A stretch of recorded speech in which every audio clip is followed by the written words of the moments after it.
All right, welcome and good evening. Welcome to the January 6, 2026 edition of the Clawson City Council meeting. Sorry for the delay. We're having a little bit of technical difficulties, but we're ready to call this meeting to order. And we are going to stand for the Pledge of Allegiance.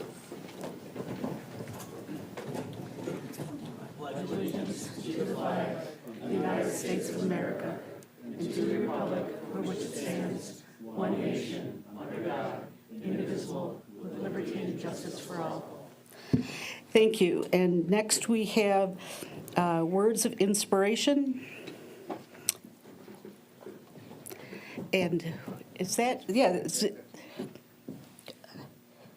Pastor Ramsey Fakuri. Yeah, thank you. From Grace Apostolic Church. Great job. Great job. I had help. Yeah. Well, good evening, everyone, and Happy New Year. It's as always, it's an honor to be before you today. A simple scripture in your hearing is found in Proverbs chapter 3. The Bible simply says, "Trust in the Lord with all thine heart, and lean not unto thine own understanding. In all thy ways acknowledge him, and he shall direct your paths." If you would, let's pray together. Lord, we love you and we thank you, God, for your goodness and your mercy and for this day. God, I pray your blessing over this city. I pray your blessing over our city council, over each and every one that's here right now. I pray your wisdom, I pray your strength, and I pray your goodness. In Jesus' name we pray. Amen. Amen. Thank you very much. All right. If we could have roll call, please. Mayor Moffett. Present. Mayor Pro Tem O'Rourke. Here. Councilmember Peltonen. Here. Councilmember Rinkovich. Here. Councilmember Slawinski. Present. Councilmember Spishak. Present. Councilmember Tinlin. Here. All right, we are all here. The next item on our agenda is approval of the agenda. Motion? Madam Mayor, I move to approve the agenda. And a second? Support. Excellent. Any comments? Roll call, please. Mayor Pro Tem O'Rourke. Yes. Councilmember Peltonen. Yes. Councilmember Rinkovich. Yes. Councilmember Slawinski. Yes. Councilmember Spishak. Yes. Councilmember Tinlin. Yes. Mayor Moffett. Yes. All right. The next item on our agenda is public comment for items on the agenda. We welcome anyone who wishes to speak about items on the agenda to come to the podium. You'll be allotted 4 minutes to speak. We ask that you identify yourself as a resident of Clawson or a visitor for Clawson. As a reminder, there is no back and forth at this portion of the public comment, but any comments that are made or questions that are asked for items on the agenda, they'll be noted, and we'll make an effort to address those when that agenda item comes up. So having said all that, I welcome anyone who wishes to speak about items on the agenda to come forward.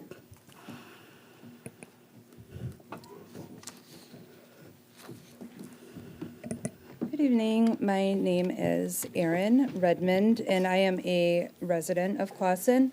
I'm also currently Vice Chair of the Planning Commission. I'm speaking tonight about item number 9,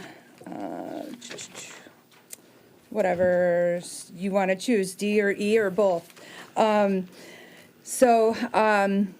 I'm speaking as a resident and someone who has spent several years working carefully and collaboratively on behalf of the city of Clawson. My time in planning has been deeply fulfilling. I applied to serve because I believe strongly in public service, civic engagement, and the idea that leadership is grounded in respect and service, and it truly makes a difference. The Planning Commission is a non-political body, and throughout my time on there, the commissioners have all had differing opinions and viewpoints, and we've worked well together. We listen, we challenge one another respectfully, and we compromise when appropriate. That kind of collaboration is a strength to the commission and a benefit to the city. The City of Clawson Boards and Commission duties, policies, and procedures, as updated in 2023, explicitly recognize both the fresh perspective and the importance of experience. Our policy states that current serving board and commission members in good standing shall be considered for reappointment prior to identifying new members unless there are significant diversity issues. That policy exists for continuity, fairness, and public confidence. The city charter reinforces this standard. It says the appointment to any officer or any appointed office of the city shall be based solely upon qualifications, and further requires commissions to be representative of important segments of the community. Those requirements matter. They ensure that all appointments are grounded in merit, representation, and a lawful process. Yet tonight, one of the candidates' resumes doesn't even reflect the essential functions of the Planning Commission, including land use, zoning ordinance, site plan, special land use. You get the idea. For further context, up until 4 months ago, I was the only woman serving on the Planning Commission for the last four and a half years, over 5. I'm not counting. And I think it's important to acknowledge that for many years, I was the only woman on planning. And we're not replacing me with someone that is more diverse. You guys are being asked by the mayor to consider 2 candidates, 2 of whom she has talked openly about, and not in the best way. I've got quotes, but I'm not going to go there. Tonight, my concern is not about the individuals. I have no problem. I respect Glenn. I've never worked with Samson. But it's about the merit and what you established as you were running as. And for the integrity, you have given no explanation. I have not done anything to misserve. I have had residents reach out to you, out to me, and in my support. And there's no established reason why I should not continue my service on planning. So I'm asking that the city council vote no on those agenda items. If the mayor does not want to bring my application forward to the city council, I ask that I continue my service as a holdover. Thank you. Thank you. Anyone else who would like to speak up to items on the agenda?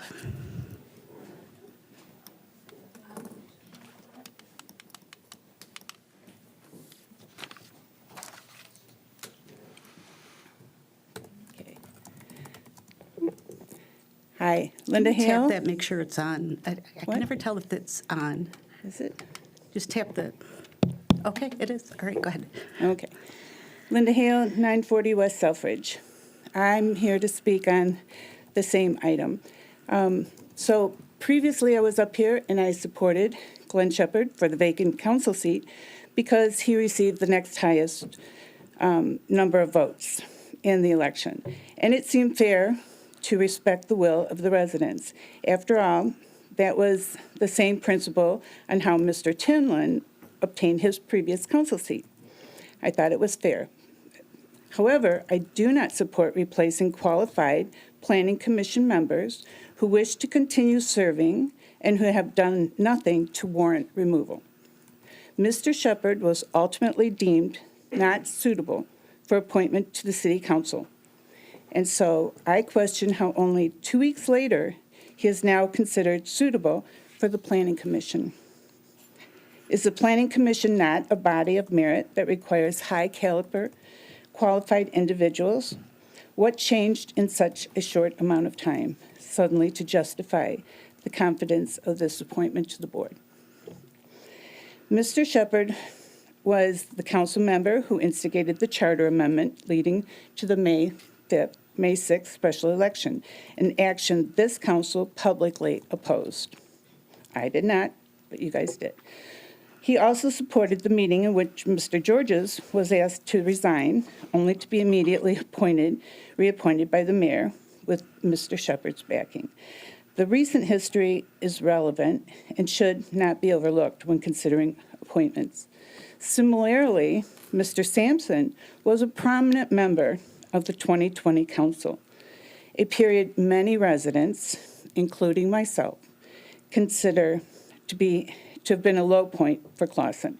His conduct during meetings and the substantial recall effort against him will remain fresh in the minds of residents.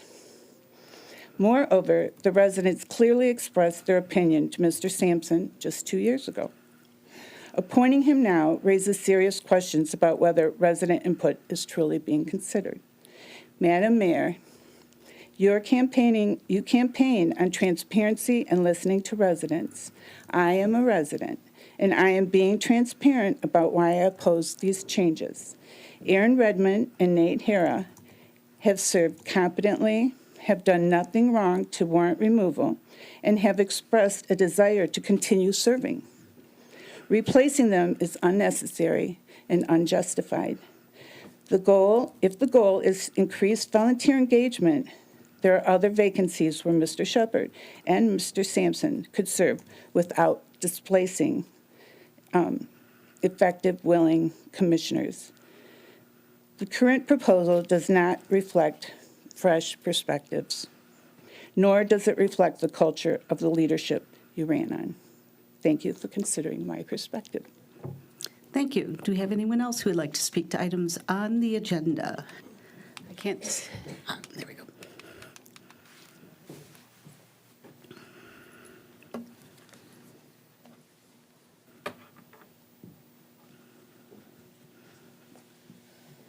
Mayor, City Council, Shar Larson.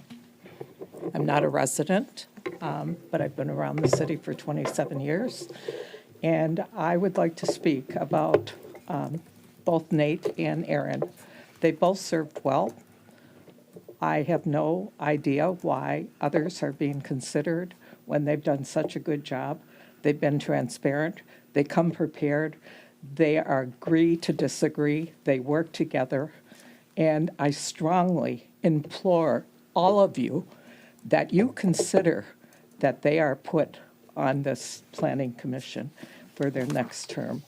I really hope that you will do this because the residents really want this.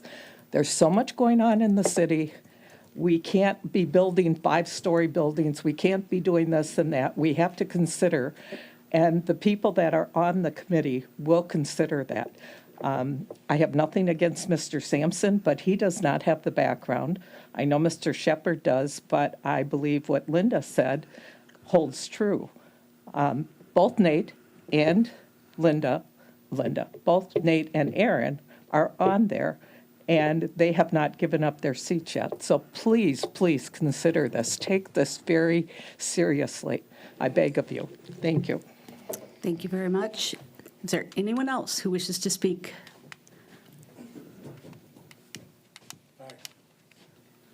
John Mansueto, 124 West Elmwood. I've been either working or living here since 1980. Same thing these ladies are talking about. Erin's my neighbor, and I know her. And she's concerned about what goes on in this city and what it's going to mean down the road. I mean, I'm a little bit older than she is. She's got kids that I know, and we talk about stuff, you know, going on in the neighborhood, because she's only a few houses down. She cares deeply about what goes on and what it's going to mean later, you know, instead of, you know, we both talk about, let's just settle out and get out of here, you know, but she doesn't, and neither do I, and I don't think that I should have to because things aren't going the way they should go. She asks a lot of tough questions. She's vested in it. She doesn't have to be. I mean, I don't want anybody to want another job. One was more than enough for me. But I think the continuity of her input is it speaks for itself, and you can put new people on. You can do that, but sometimes that's not the best thing to do. You know, I worked in a shop my whole life, and the worst thing that you can get is a new guy. You know, well, you laugh, and it keeps welders employed. So, having said that, I've said what I have to say. I would like to see her kept on, and And I think the city's a better place for it. Okay? Thank you all.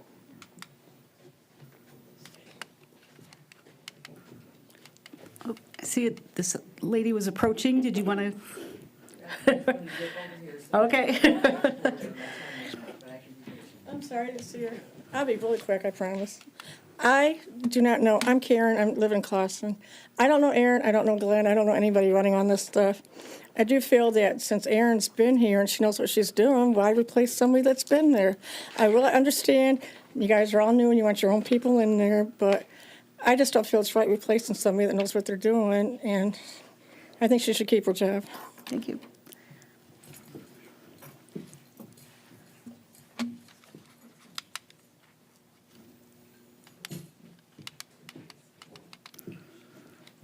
My name is Kathy. I live in Clawson for a long time. I think you guys need to start listening to people better than just hearing them.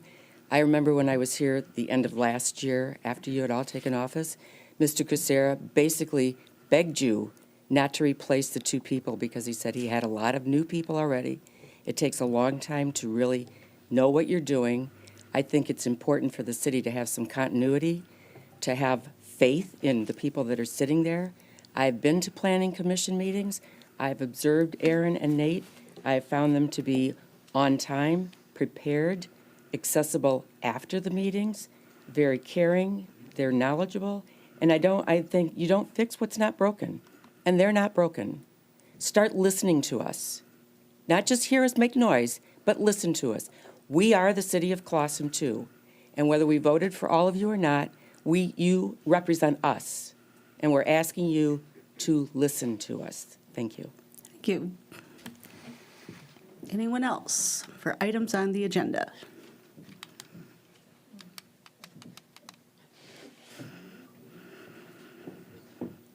Hi, Jamie Gills, Takanochi, Clawson resident. I want to talk on the same thing everybody else wants to talk about on the agenda tonight. First, I want to say that I think integrity matters when we place people on the council, when we place people on commissions, when we elect people, and when we appoint people. And I think part of that integrity is what we do on and off the dais in committees, and what we do in public as well if we want to serve in a public office. It is my understanding, and you can correct me if I'm wrong when we get to that agenda item, that one of the two people that are being discussed about staying on the committee tonight has actually resigned from that committee. And though there's no protocol that allows them to sit on that committee, they are still sitting on that committee. I was told this by somebody who should know, and who has that knowledge. So, if I'm wrong and no one resigned, feel free to address that. I will take that, because I have no independent verification. I also agree that, as we decided, Mr. Shepard was not a good fit for the council. He is not a good fit for the Planning Commission. It has nothing to do with his hard skills. I think he has the hard skills required. I think hard skills are teachable. And I think there are smart people who have put in applications who can be taught those hard skills. But when somebody lacks integrity or respect for the process, that's a lot harder to teach. He publicly stated, and I quote, "It's a sad day that a small vocal minority were able to gain power and go against all logic and reason to make their decision tonight, which was obviously already predetermined." That was about the council seat. This isn't just a personal grievance, it's a direct attack on the legitimacy of our local government. By calling the majority of voters who demanded change a small vocal minority, he is dismissing the results of the election. By calling your decision predetermined, he is accusing this council of being dishonest and biased. A planning commissioner must work collaboratively with the council and respect the residents. He showed he did not respect the residents when he voted for that contract addendum for the city manager, nor did he look out for the best interest of the city. Planning commissioner should respect us. I don't think you can appoint somebody who publicly views your leadership as a travesty, which is another quote. that he made and who thinks your process is a sham. Clawson deserves a fresh start. As I said, technical skills can be taught or found. But we need somebody who's willing to listen to the public and respect our democratic outcomes. I urge you to reject Mr. Shepard's application and appoint a candidate who will honor the voice of the people. And if there is somebody who resigned from this seat, I think that all the talk about reappointment is null and void because they actually should not be sitting on that commission right now. Thank you. Is there anyone else who would like to speak to items on the agenda?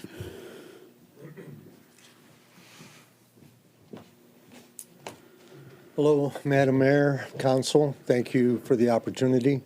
My name's Tim Quinn. I'm a 60-plus year resident of this great city. I've seen a lot of things happening over the years, most of it good. I have a lot of respect for members of this council.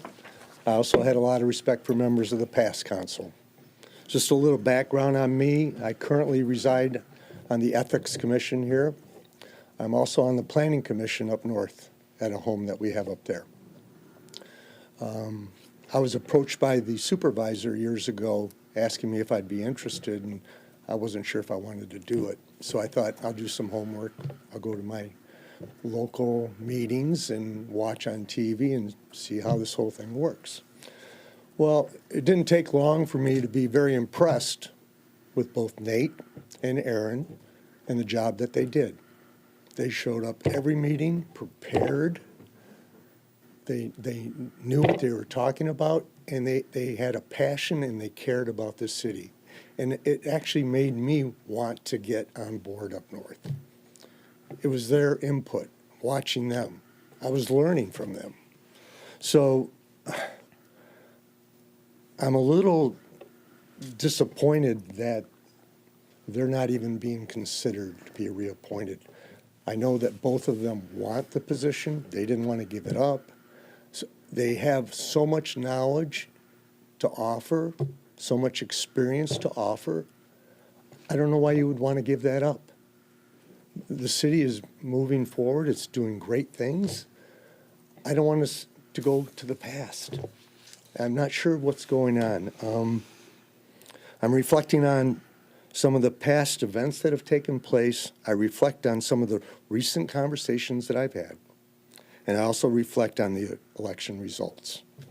I'm troubled that they are not even being considered. And I would hope that maybe there's a way to do that. I said this council was elected on transparency and change. But I'm starting to wonder, because it appears that it's just recycling the past. And I don't think we should go there. We've got two people that are actively engaged and care about this city. I think it's wrong to displace them. Thank you. Thank you. Anyone else who would like to speak to items on the agenda? Seeing no one else getting up, we'll close public comment and move to proclamations and presentations. Our first item is a legislative update from Representative Sharon McDonald.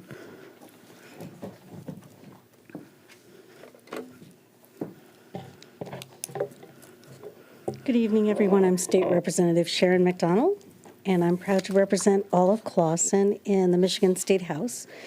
Excuse me. Thank you, Mayor Moffitt, members of the council, and City Manager Raker for hosting me today.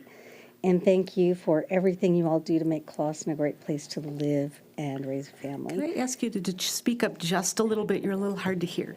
Okay, I'll try. There you go. I'm here today to review the last year in the Michigan legislature, particularly regarding how it will affect our city. But before I begin, I'll introduce myself briefly. It's good to see it's up there. Slide 2, I want you all to know that I did live in Clawson for 10 years before moving to Troy with my husband in 2005. I was first elected to the Michigan House of Representatives in 2022 and represent the 26th district, which includes all of Clawson, most of Troy, and parts of Royal Oak, Birmingham, and Bloomfield Township. and I currently serve on 3 committees in the legislature: the Oversight Committee, the Oversight Subcommittees. I'm sorry, next slide. I should have said. The Oversight Subcommittees for Child Welfare, Public Health, and Food Security, and I also chair the Michigan Legislative Disability Caucus, where legislators, people with disabilities, and service providers discuss issues impacting Michiganders with disabilities. There we go. And now, slide 3. It's always fun to track these. If I had to summarize the 2025 legislative year in Michigan in one slide, it would be this one. As you may know, the Michigan House of Representatives flipped from Democratic to Republican control in the 24 election, and the state Senate was not up for re-election and remains in Democratic control. So we now have the first Michigan split legislature in about 15 years. And maybe not surprisingly, the legislature has put fewer bills on the governor's desk through the first year of a legislative term than at any other point in the state's history. Only 74 public acts were signed into law last year compared to an average of 383 over the past 2 decades rather. Due to that split, legislators in both parties have had a harder time moving their legislation than in years when only one party controlled both chambers. And there are a lot of politics going on. I know that's shocking, politics in politics. But we were hoping to have a little more policy making, a little less political theater. 2025 was also a challenging year for Michigan's economy. Federal tariffs on cars, auto parts, and raw materials, among other things, have slowed economic growth and increased the unemployment rate in our state. Consequently, as the year has progressed, economists have repeatedly revised state revenue estimates down. And of course, lower revenues does mean less spending, so we could see more service cuts this coming year. The state is also seeing decreased revenue from the federal government as the result of the OBBA. Michigan will receive far less funding for its Medicaid health insurance program for low-income people and its SNAP food assistance, and that worries us at the state level and, of course, at the local level when there's more need. It puts a lot of pressure on the nonprofits that are helping people. But there is one thing we did in the legislature. We moved $7 billion from other areas to try to fill that Medicaid gap. And the vast majority of Medicaid spending is going to families and seniors in poverty and people with disabilities, especially people with disabilities really survive out in the community on Medicaid funding. So cuts to Medicaid and the Affordable Care Act subsidies will also put a strain on our hospitals. So it could be a tough year in the healthcare field. But there is some good news in one area. There's increased revenue for funding of roads and bridge repairs. We've been waiting a long time for more dollars to go to our infrastructure. This increase will come from a variety of sources, the largest of which was not my idea, is a 24% wholesale tax on cannabis. Are there any cannabis shops in Clawson? We do not have an ordinance that permits, we do have the Grow facility, but that's outside of that. But, yeah. Okay, good to know. On slide 4, some legislation was enacted last year that directly affects local government, so I thought I would talk about these and how I voted on them.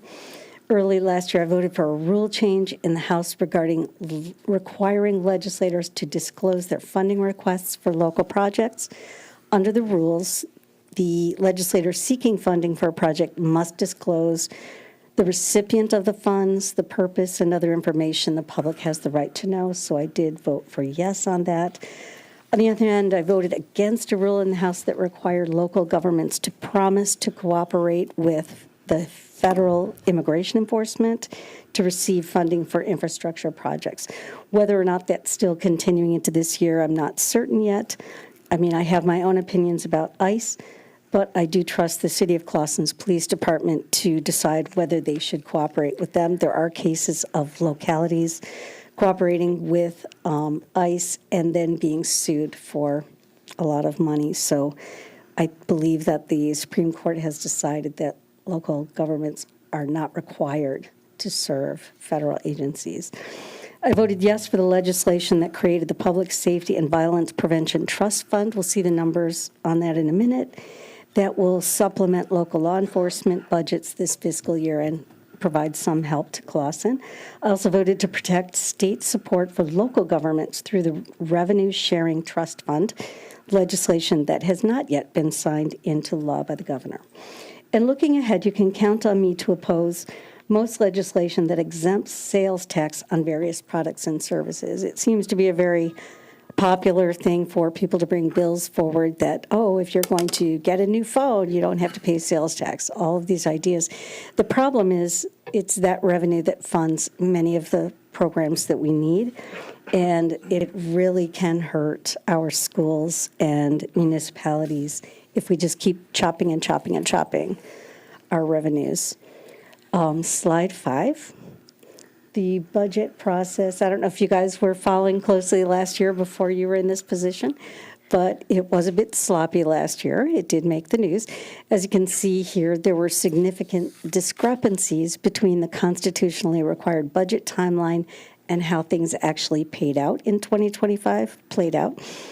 There were some political shenanigans creating instability for the state of Michigan.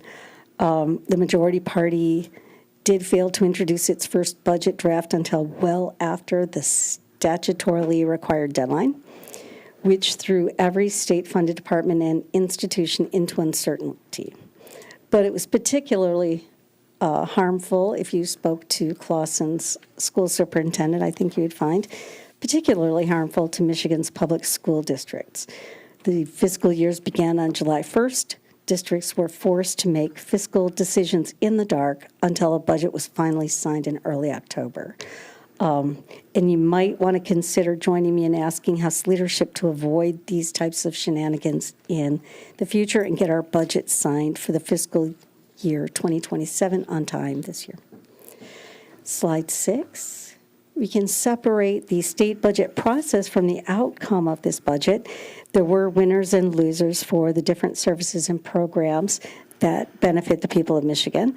And while it wasn't a perfect piece of legislation, I did vote for this year's budget because it kept the state government from shutting down while delivering some wins. The biggest win was that significant boost in road funding, which was increased by over $1 billion, and I'll explain that a bit more in the next slide. This year's budget also contained a modest boost to the per-pupil payments for Michigan public school districts. And the fiscal year saw the creation of the Public Safety Trust Fund, which I mentioned earlier. And we'll see those numbers. Of course, increased road funding needed a source, which brings us to the losers column. Along with that wholesale tax on cannabis products, the legislature also found more road funding by cutting in a variety of areas, including healthcare and critical programs for people with disabilities, such as defunding the really critical Autism Navigator program and funding fewer local projects. Slide 7, please. A bit more detail on the new road funding plan that will actually raise an extra $1.8 billion for our infrastructure when it's fully realized. It is a bit complicated, but the decision was made to end the 6% sales tax on gas, which previously had gone to schools and municipalities, 4% to schools, 2% for cities. And then we added a 21-cent per gallon excise tax on gas that will go straight to roads. So you're comparing 6% to 21 cents. It was meant to be somewhat revenue neutral. But some new funding, since it goes directly to roads, it will come from that excise tax, and Clawson will reap a benefit, as you'll see in the numbers again. Making sure this action didn't hurt school funding was a little more complicated, creating a bit of a hodgepodge of new permanent cuts and new temporary funding sources. So again, I'm sure the school districts will be watching the fiscal year 2027 budget negotiations very carefully. Next slide. Also want to quickly review how last year's budget affects Clawson residents. As you can see on this table, we see the increase for the Clawson School District. And then a nice $455,000 increase for local road funding, which I'm sure will be useful to Clawson. But the government will see a slight decrease in unrestricted state support, but that's only down 2.6% versus a 33.4% increase for infrastructure. Excuse me. And will also receive that modest payout I mentioned, most recently estimated at $95,000 for the Public Safety Trust Fund to assist the Clawson Police Department. The next slide. That brings me to the requests I've supported for Clawson projects. You can't win them all, unfortunately. These are now called legislatively directed spending items, or LDSIs. In fiscal year 2025 budget, I requested $1 million for water main repair project, and this request was approved. In the fiscal year 26 budget, I requested 1.9 for water main replacement, and that was denied, unfortunately. And the next slide. This is just to explain something. It seems to have really gotten into the news, and people seem to be aware of it. There are two things I'll talk about finally. There was an abrupt cancellation of state work projects. It happened on December 10th. The majority party, in a move meant to create a bit of shock and awe, budget-wise, suddenly defunded $645 million in work projects that had been approved back in June of 2024. When I say approved, I mean negotiated, decided on, approved, voted on, and signed into law by the governor, and they just suddenly took it away. This was done through a little-known Michigan law that allowed the Appropriations Committee to defund multi-year work projects. But instead of going in and carefully looking for opportunities to cut with a scalpel, the committee used a sledgehammer. Just 16 representatives of the majority party voted to kill the projects based on a 2-page list of project types that provided no detail. And the results of that December 10th action are still unclear, but before the holidays, details began to emerge about the hundreds of projects that they had unknowingly axed. These included half-completed projects, one a half-built fire station in Detroit, for example. And they may never be finished. We're very uncertain what's happening. And the projects, some of the recipients may not have a way to pay their contractors.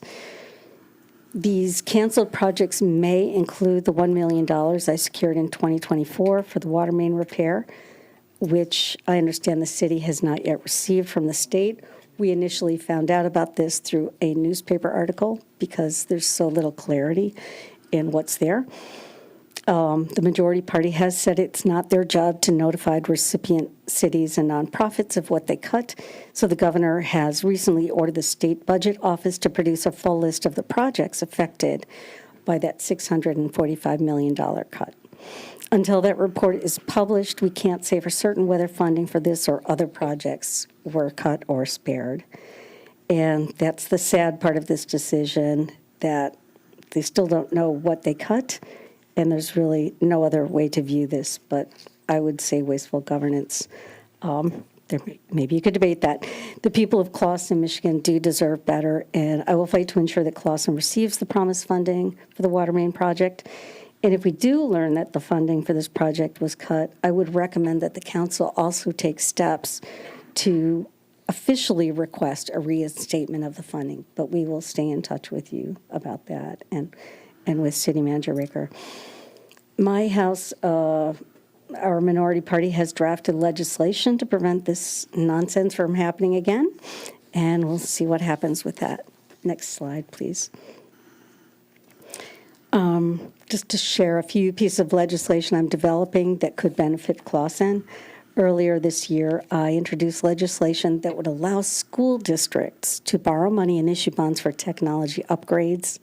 Right now, schools can issue bonds to construct a new building or improve an old one. It's usually for solid infrastructure, but they cannot use bonds for upgrades for digital infrastructure. And when these bond regulations were written was 1972. We didn't have cybersecurity. We didn't have IT departments.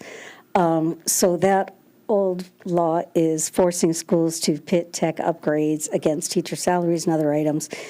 This bill would end this, giving schools more flexibility to improve their IT and cybersecurity. I'm also working with State Senator Chang to create a regulatory framework for hyperbaric oxygen chambers. This is in response to the tragic death of a 5-year-old boy in a hyperbaric oxygen chamber in Troy last January. These devices can be safe and effective, but only when operated by trained professionals. So my legislation would require hyperbaric providers meet standards, higher standards for fire prevention, staff training, informed consent, and more. And one topic, next slide, 12.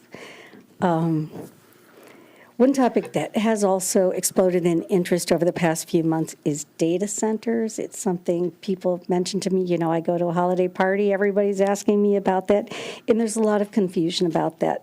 They already do exist in Michigan. But I can say that last term I did vote against legislation that would have given tax breaks to data centers. Actually, it passed, and it did give tax breaks to data center developers, including the richest companies in the world, like Google and Meta. And I guess I thought they had enough money already, and that if Michigan is an appealing place, which it is, I just read recently that colder climates are better for data centers, and they also need water. So Michigan is already very attractive to data center developers, and I didn't think they required tax breaks. The case in Saline Township was a bit of a bad omen. It's a massive energy project that by law should have required a 180-day investigation period to ensure that ratepayers' economic rights, our local governments, and the environment are protected. DTE did convince the Michigan Public Service Commission, which is supposed to regulate the electric companies and protect the ratepayers. They convinced them to waive that 180-day requirement, just erase it, which is a very bad deal for the state of Michigan. That was the opportunity for people to make sure that the people, the municipality, and the environment would have been taken care of. But it's basically, they can do mostly what they want. I will continue to do my best to bring more transparency and responsibility to the future of data center development in Michigan, but do keep an eye on what's happening in Michigan on that, because it's really very important. And the project in Saline Township in particular was massive. I believe it's going to add 1/4 to what we use today. It will add 25% more energy use in the state of Michigan. And I think that deserves a little transparency. Finally, the last slide. Before I wrap up, please know that I'll continue holding public community conversations at least once a month in Troy, Clawson, and Royal Oak. I rotate through the 3 cities. You can follow me on social media or sign up for my newsletter at the website, repmcdonald.com, for details. And please, I want to urge the City Council and staff to send me your funding requests for fiscal year 27 as soon as possible. I hope you have found this information helpful. Anyone who lives in Clawson, I am the state representative for all of you, so you should feel free to make your voice heard. Contact me with your opinions, questions, or for assistance at this email address, sharonmcdonald@house.mi.gov, or call 517-373-2617. I'm sure our community will benefit from the involvement of all of our citizens, and all of you, please keep in touch. Thank you so much for your attention. I can take questions if there's time, or you can sit me down right now. Does anyone have any questions? Looking to my Sit down left, right now. see no I get it. one. Looking to my right, Okay. I see no one. But please feel free to email me or call my office at any time if you have any questions. All right, Thank you so much for your time. attention. Thank you very much. Excellent. All right. Next on our agenda, we have City Council Training, Session 2, Part 2, with James Vitrino.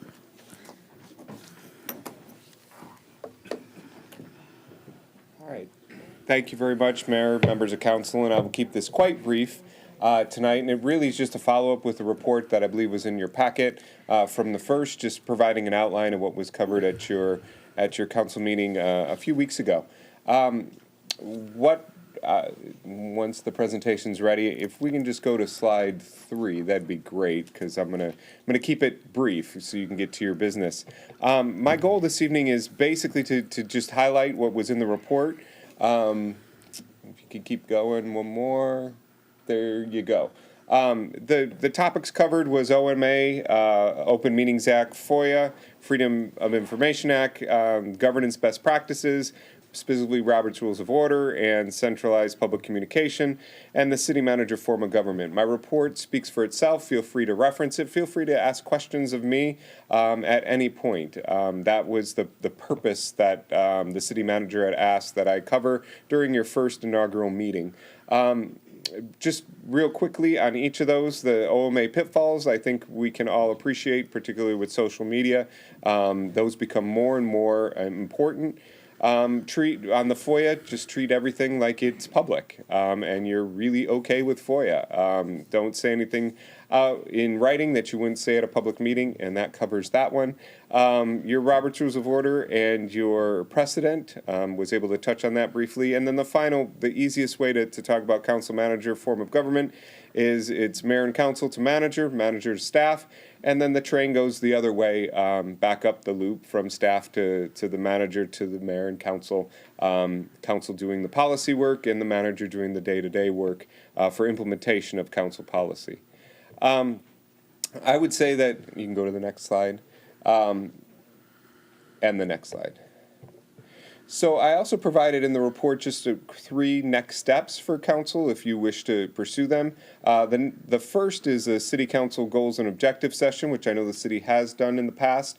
And the manager has asked that I provide some more information on scope of what that would look like. And I'm going to spend the next couple of slides kind of outlining what that a goals and objectives session, which you should target for February, or at least I would recommend you target for February, could look like. I would encourage you, if you're interested in learning more about those next few slides, that certainly I provide a more broad scope to the manager. You're reviewing your council rules and procedures with your city attorney. Awesome.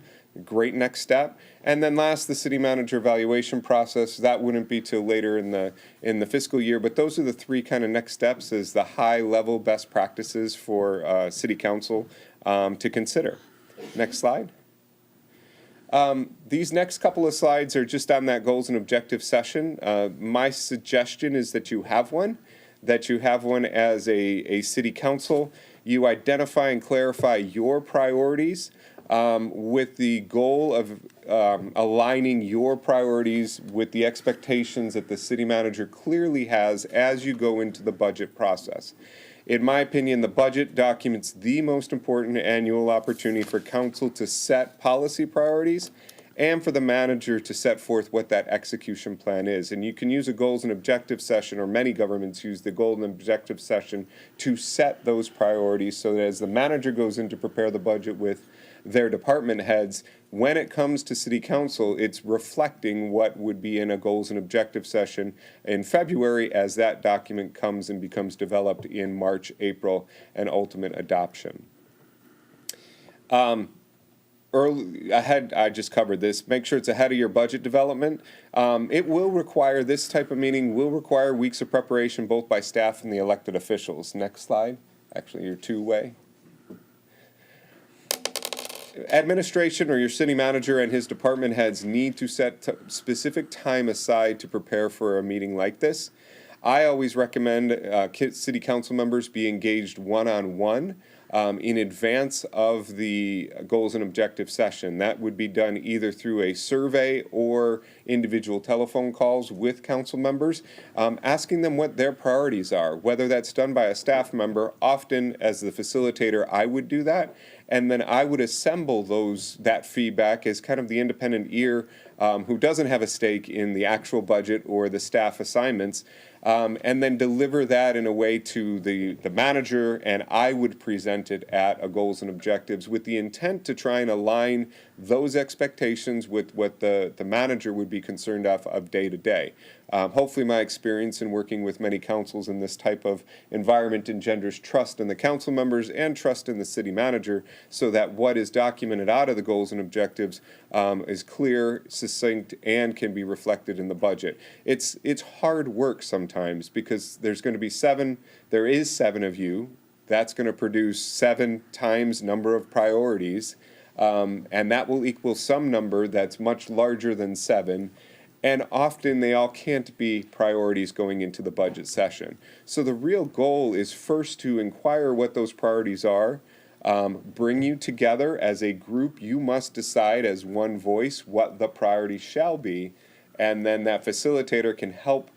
All right, manager and department heads, you now have what you need to go into the budget session. But a good facilitator will also encourage department heads at that goals and objectives meeting to provide feedback at the appropriate time on the priorities, both the practical, in their opinion, ability to effectuate them during the budget year, and provide any technical answers to questions that the policymakers may have.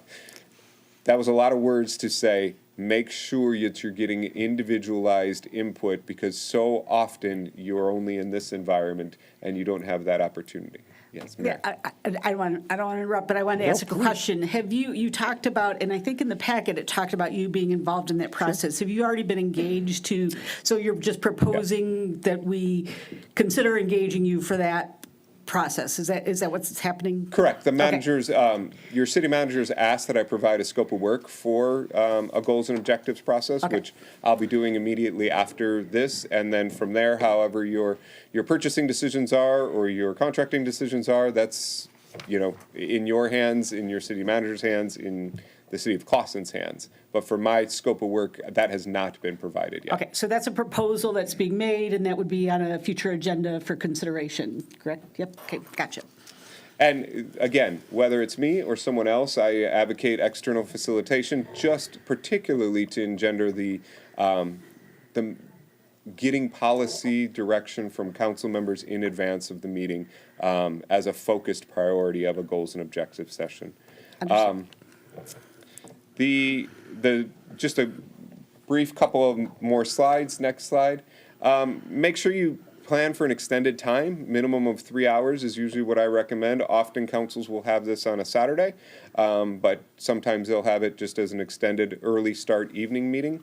Make sure it's obviously scheduled separate from your council meetings, and a location that would not be this room necessarily. It can be at City Hall, but in a room where you can sit around a table and have conversation in a much more casual way, or in a way that there can be better back and forth than at a dais when it's hard to have everybody around the same round table. Next slide. Finally, I've touched on some of these, but a clear summary of the meeting is important, with documentation of priorities, and then that being a circulated document for all the participants to make sure that if we're going to use, or you're going to use this document as a budget setting tool, it needs to be pre-circulated before it's finalized. Last slide.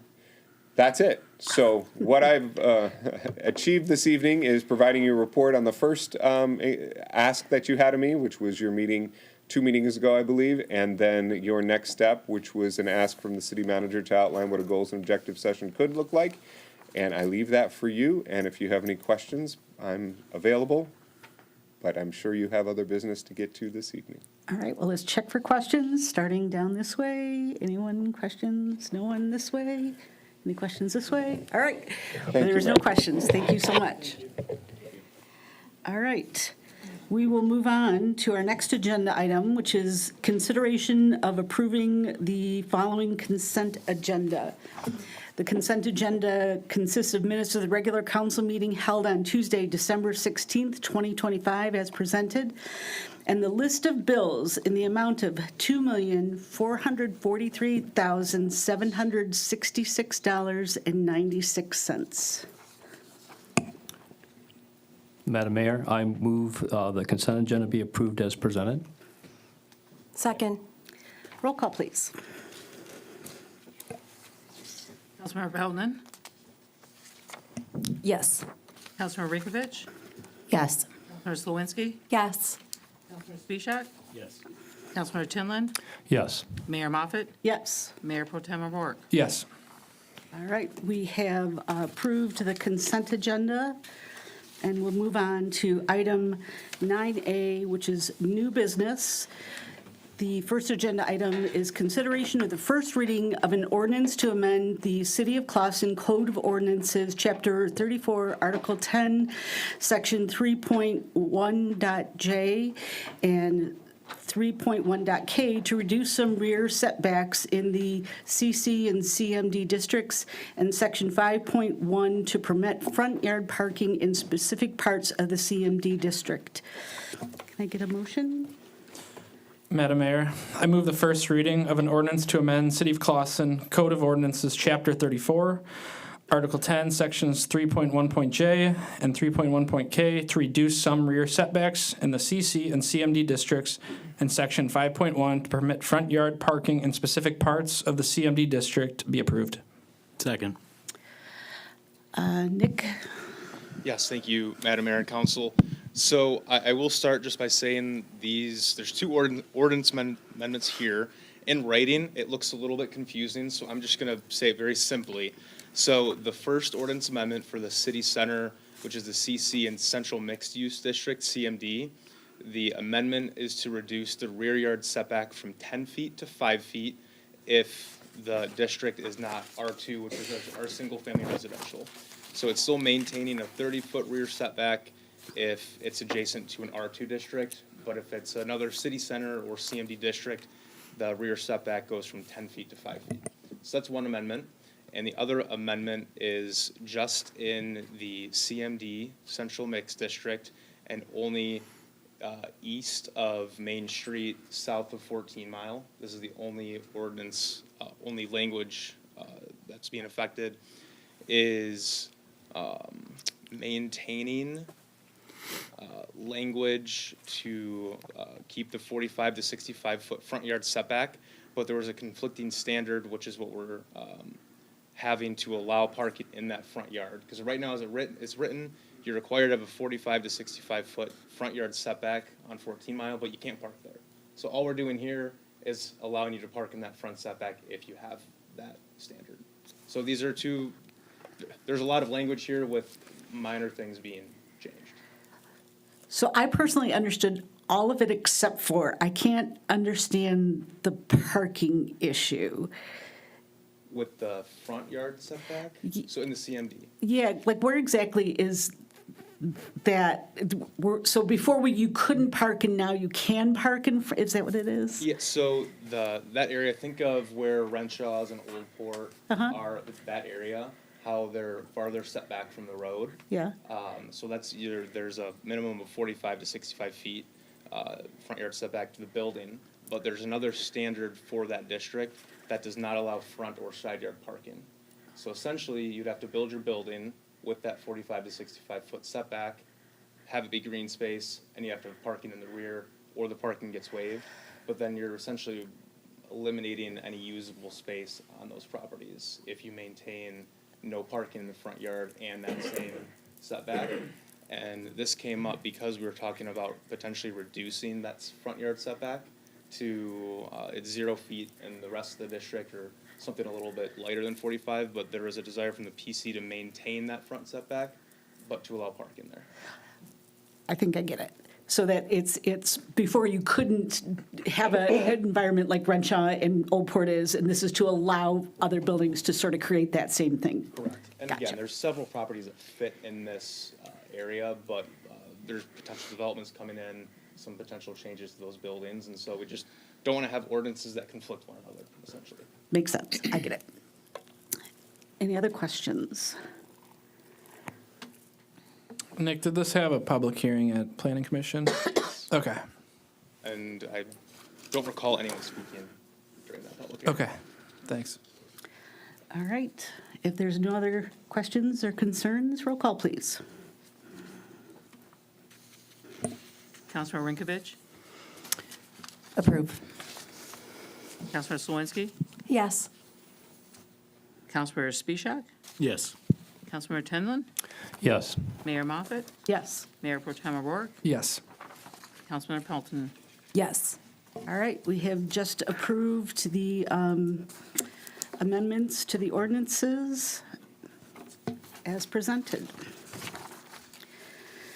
Next item is 9B, which is consideration of receiving and filing the 2025 determination of the Compensation Commission.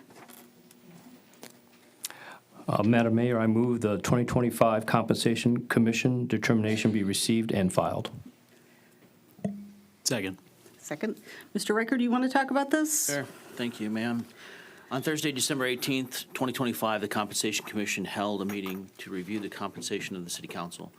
The 2025 determination included in this packet remains the same as the 2024 determination and will continue to be paid on an annual basis in December of each year. The determination survey had been provided for your review, which was provided to the Compensation Commission for consideration at their meeting. Any comments, questions? Any comments or questions? Excellent. Roll call, please. Councilor Slawinski? Yes. Councilor Spishak? Yes. Councilmember Tinlin? Yes. Mayor Moffett? Yes. Mayor Pro Tem O'Rourke? Yes. Councilmember Peltonen? Yes. And Councilor Rinkovich? Yes. All right, we have just agreed to receive and file the 2025 Compensation Commission determination. Item 9C, which is consideration of receiving and filing the legal opinion for ordinance 792. I move to receive and file the legal opinion regarding ordinance number 792 be approved. Second. Second. All right, I'll take this one because this one was presented at my behest. So at the December 2nd, 2025 regular council meeting, I actually requested that we take a look at this ordinance to codify the ascension of the mayor pro tem to the position of mayor, should the position of mayor become vacant, and the city council, or the city attorney wrote a legal opinion, which I appreciate. Thinking back to the ordinance committee meetings, we never discussed it in that context. It was always, I don't want. But I looked at your opinion, which was that the charter does codify that a motion needs to be made by the body. And so there is no way to say that we're just going to ascend because a motion is mandated by the charter, essentially, was your determination. So I appreciate your thorough review of the charter and your explanation thereof. Anything you want to add to that? Amen. You did excellent. All right. Any other questions, comments, or concerns? All right. Roll call, please. Councilor Spishak? Yes. Councilor Tinlin? Yes. Mayor Moffett? Yes. Mayor Pro Tem O'Rourke? Yes. Councilmember Peltonen? Yes. Councilmember Rinkovich? Yes. Councilmember Slawinski? Yes. All right. We got everybody. We have just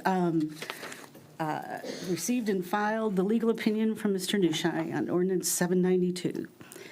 Moving on, item 9D is consideration of the appointment of Glenn Shepard to the Planning Commission with a term to expire December 31st, 2028. Madam Mayor, I move the appointment of Glenn Shepard to the Planning Commission with a term to expire December 31st, 2028 be approved. I'll second. Second. All right, I will start out the conversation on this. Mr. Nushai, you and I had a conversation a month or so ago because, in fact, Miss Erin Redmond did resign her position from the Planning Commission. And she also rescinded, prior to the special meeting, her application for reappointment to the Planning Commission at the same time. We decided that although there is no pathway for rescission of someone's decision to rescind or to resign from the Planning Commission, but as a courtesy, because there was just a few meetings left, we would allow her to continue to sit on the Planning Commission, and we had a whole discussion about if it came down to her being the last voter, the deciding vote, we would have a problem because technically she had resigned her position. So just thought it was important to put that out there in total transparency that she currently does not officially hold a position on the Planning Commission, correct? So, and then to address the concerns that people raised about Mr. Shepard, I would say that Whereas I agree, I did not think he was a great candidate to fill the empty council seat. The thing that impressed me during his entire interview was his passion and knowledge about the Planning Commission.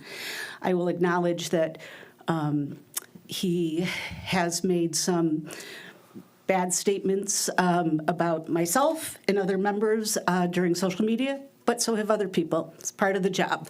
I still think that he's an asset to the Planning Commission. We were asked to make sure that we put people with experience, and he certainly has that in spades. And that's why I recommended his appointment to the Planning Commission. Is there any other comments or discussion?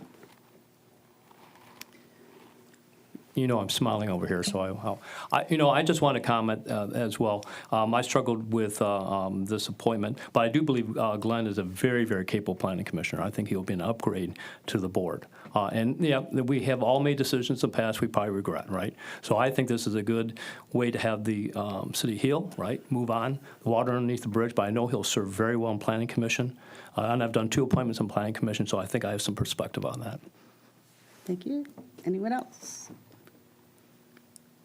Go ahead, Councilmember Reykjavik. So my comments, I guess, are coming off of some of the public comment from earlier, too, in that it's not just about experience alone. There's been talk over the past couple of weeks, too, about Michigan Public Act 317.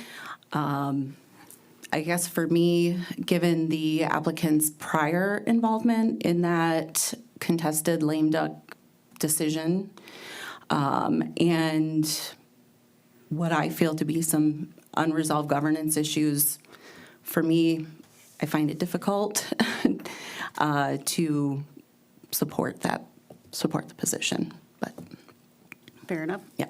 Anyone else? Well, I was just going to say I was pleasantly surprised to see this nomination because I thought, same thing as Councilmember Tinlin said, I think it seems like a good healing moment, but also with somebody that has a lot of experience on Planning Commission and cares a lot about the green space, and I think he'll do a good job asking the questions that are necessary. yeah, and I like the mayor was very impressed with his knowledge in his interview. Actually, when 80% of it was planning, I was like, "Dang, you know a lot about this."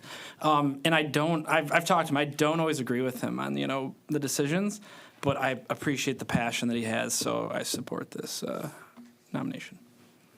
Any other comments? Roll call, please. Councilmember Tinlin. Yes. Mayor Moffett. Yes. Mayor Pro Tem O'Rourke. Yes. Councilmember Pelton. Yes. Councilmember Rinkovich. No. Councilmember Slawinski. No. Councilmember Spisak. No. We had 4 of those, so the motion passes. We welcome Mr. Shepherd to the Planning Commission. The next item on the agenda is consideration of the appointment of Lou Sampson to the Planning Commission with a term to expire December 31st of 2028.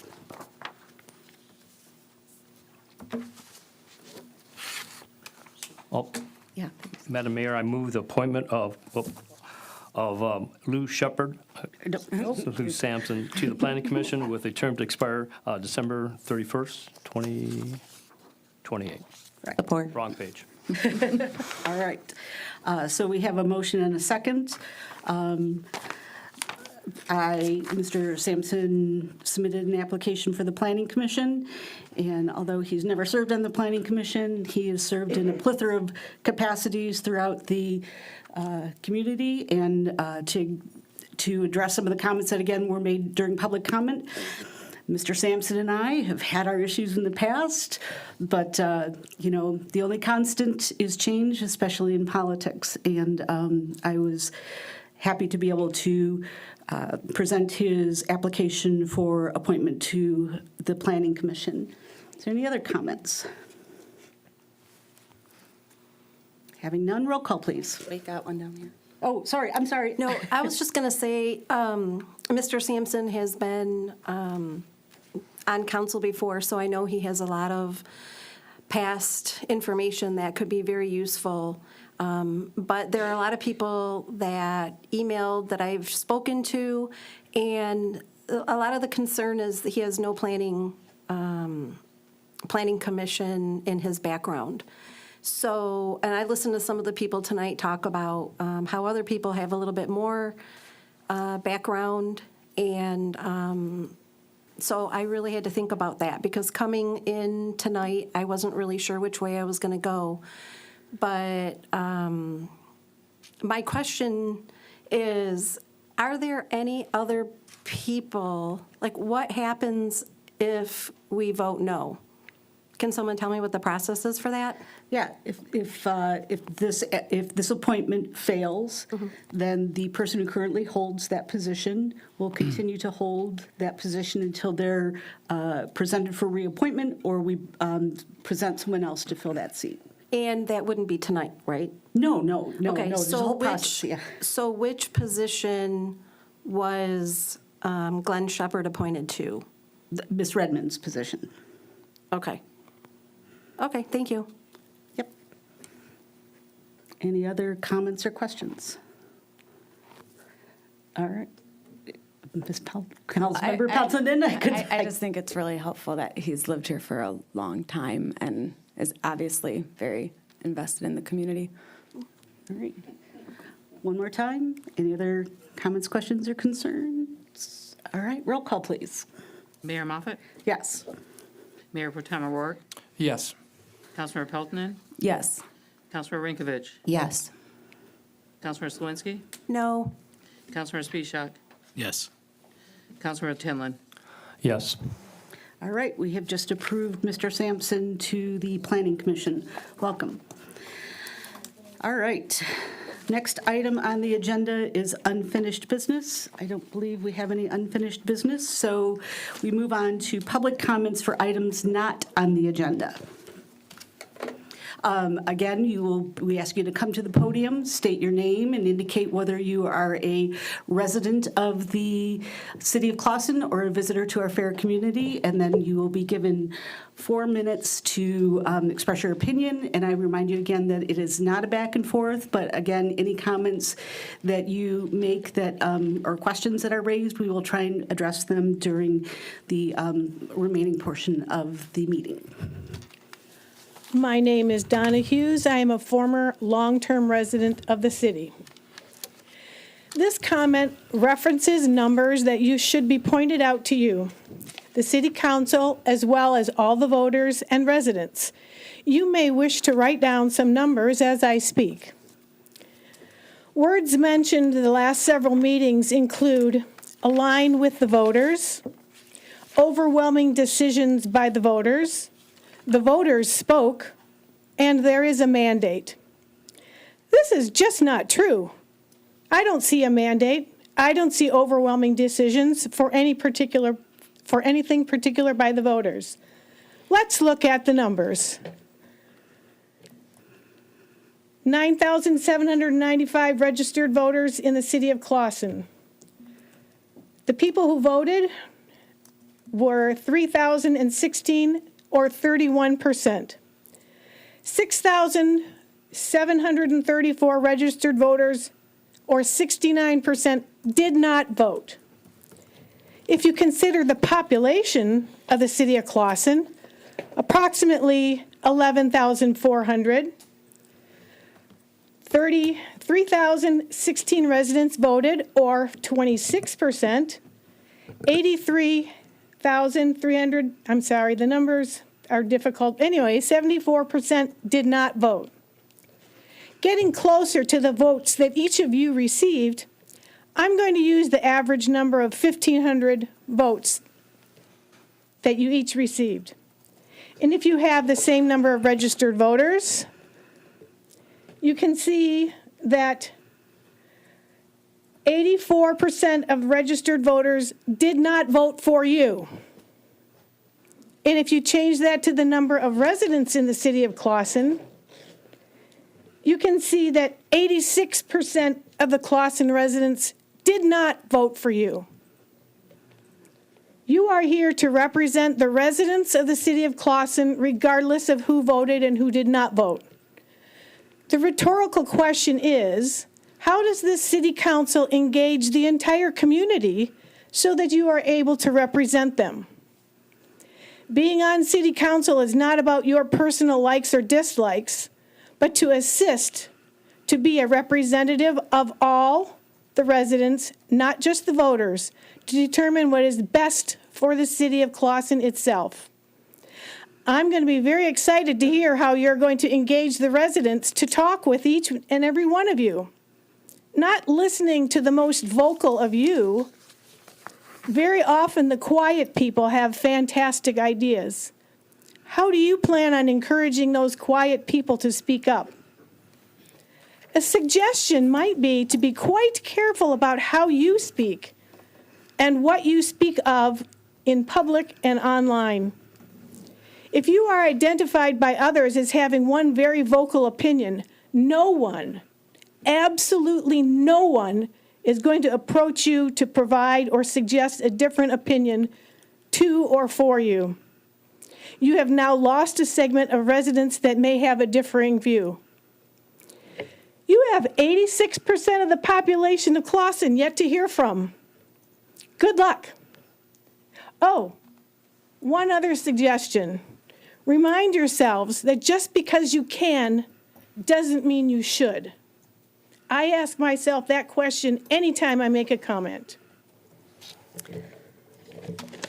Thank you very much. Do we have anyone else who would like to speak to items not on the agenda? Hi, Erin Redmond. I wanted to thank everyone who wrote the city council and supported my reappointment. I would like to make note that the mayor and the attorney, I didn't know were capable of making such decisions, especially when I was not known about them. The rescission was my actual ask to be off of planning commission, never made it to the clerk, and that was confirmed.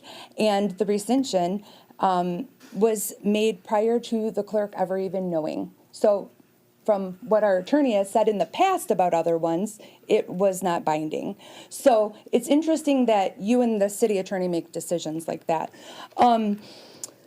Here are a few quotes I would like to read. There was a consistent pattern of disregard for the community and the good of the city. For those of you who missed it, we got to see another round of petty politics by Sampson and Shepard.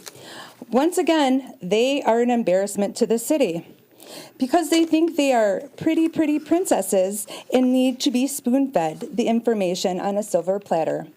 Those are your words, Mayor. There's hope for me after all, because at least as far as I know, you've never said half the things about me that you've said about them. I'm not sure what about me has helped you form your decision, because you don't share it with anybody, why you made that decision, to go against what you say you are going to do, and that is to follow our procedures, our charter, and to open pathways to residents. I have opened many pathways on my service with Planning Commission to residents to voice their concerns. You all know that because you received the emails. You are not upholding the integrity you ran on. Thank you. Thank you very much. As a reminder, this is an opportunity to speak for items not on the agenda, and I welcome anyone else who would like to speak to items not on the agenda to the podium.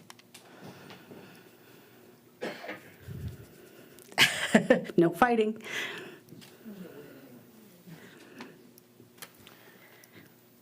Hi, Karen Knudsen, 25-year resident now. I just want to say I really appreciate the hard work that's gone into making everything as close to cohesive as we can so we get things done. I think people, you've had, 3 meetings now?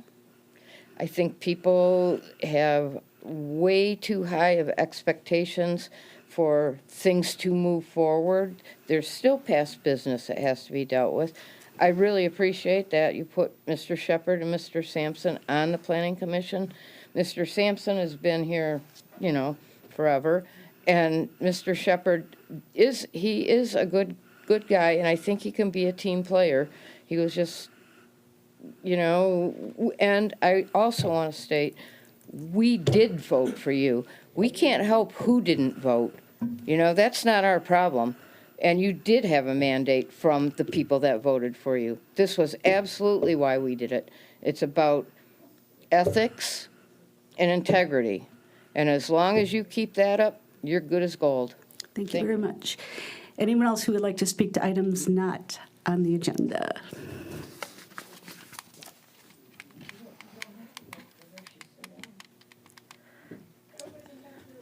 Good evening, Council, Madam Mayor. Sean Nassery, Clawson resident.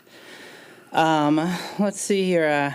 I am here just representing Clawson Fest. We had our wrap-up meeting on September 15th where the city manager, assistant city manager, DPW, the police, might be missing some, but everybody there agreed for next year's date. And it was brought to my attention that we don't have to wait until the year of to get it approved by council. Hope everything's okay. What was I going to say? So, which I was given the info in the past that we had to wait for January, and it's really hard to plan a festival of this size in such little time. So I was given the okay. All I had to do is submit the special permits application. So I did submit that on November 23rd. I emailed that and the event map to the city clerk on the 25th. The city clerk asked us to turn in physical copies, even though electronic copies have been fine in the past. On December 1st, I drop off the special permit physical copies to the clerk's office. December 9th, emailed for an update. December 10th, Kristen Urbanik from the DDA responded to let us know that she's looking into the status. December 16th, Clawson Fest emailed for another update. December 18th, Kristen emailed again and said that the staff was out of office and will send an update soon. December 23rd, Clawson Fest emailed the city manager to inform him of the extreme delay.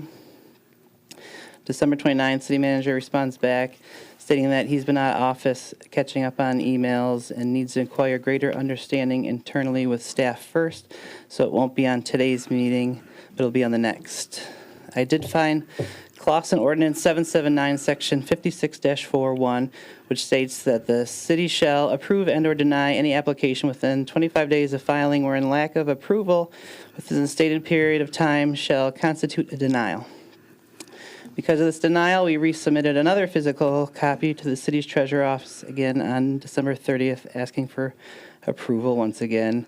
This kind of delay really takes a huge hit financially and time waste for us as festival producers. The end of the year is when businesses have a use it or lose it marketing budget. It's a perfect time to capture them as Clawson Fest sponsors. Losing over a month is critical when it takes so much time to handpick vendors, plan and market the festival. Now adding another 2 weeks just to have it placed on the next agenda is brutal. Not to mention, a lot of top-notch vendors are already booked up by now. The Clawson Fest, as you know, does so much for the community, the businesses. We give back a ton to local charities, to the schools, and I'd really just like to get the green light on this so we can start. So, thank you.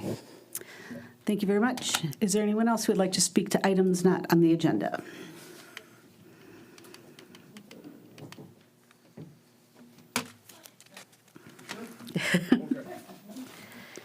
Hi.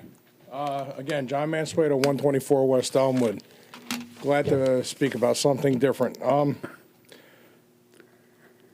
I'm going to skip all of this stuff. I got a traffic problem on my street, and I don't know who wants to address it, but I've been in front of the other administration. I've been in front of the traffic board. I live on Elmwood. There is no enforcement, none. This guy here, he knows me. I'm the guy that got the dog hit. You remember me? I bet you do. Dog law 1919, they can be off a leash. Read it. Just because somebody has an opinion doesn't necessarily mean they know what's going on. $5,000 later. Got a traffic problem on Elmwood. When they tore the school down, that took away the cops that were down there. And there was, they would sit down there after the kids went to school and a little bit before. There's no enforcement. There's none. I get tickets in the middle of the night if my grandson leaves a car on the road at 3 o'clock in the morning. You want to cross that road at 3 o'clock in the afternoon, you're taking your life in your hands. Tired of it. You're going to see me. You're going to see a lot of me. And by the way, some woman was here a minute ago talking about, so many people came up here and spoke for that woman. I never heard of this Shepherd guy, but yet this woman that was over here says something about, don't just hear what we say, listen to what we say. Nobody came up here and spoke for the Shepherd guy, and everybody that was here that spoke for this woman back here, you guys went ahead and voted against it anyway. Great way to begin an administration. Do what you want. Do something with the traffic. Okay, there it is. Thank you. Have a good day. And Darlene McDaniel, I also live on Elmwood, and I've talked to Nick about possibly getting a stop sign at Langley because the street's now open and it's winter, it's not too bad, but it's going to be a racetrack. And if we have to get a petition, I have a neighbor that will help me do that. I sat on my porch last fall before they dug up the street. In 20 minutes, 102 cars went by. It's terrible. Luckily, I don't have small children, but there's a stop street, Washington, Selfridge, Bywood, and then nothing from Selfridge to Crooks. So they just go crazy, and they're not going the speed limit. I used to see a nice police officer sit in front of my house very, very often, but that kind of stopped over a year ago. So anyway, I hope that something is done before summer because I hate to see what it's going to be like. Thank you. thank you.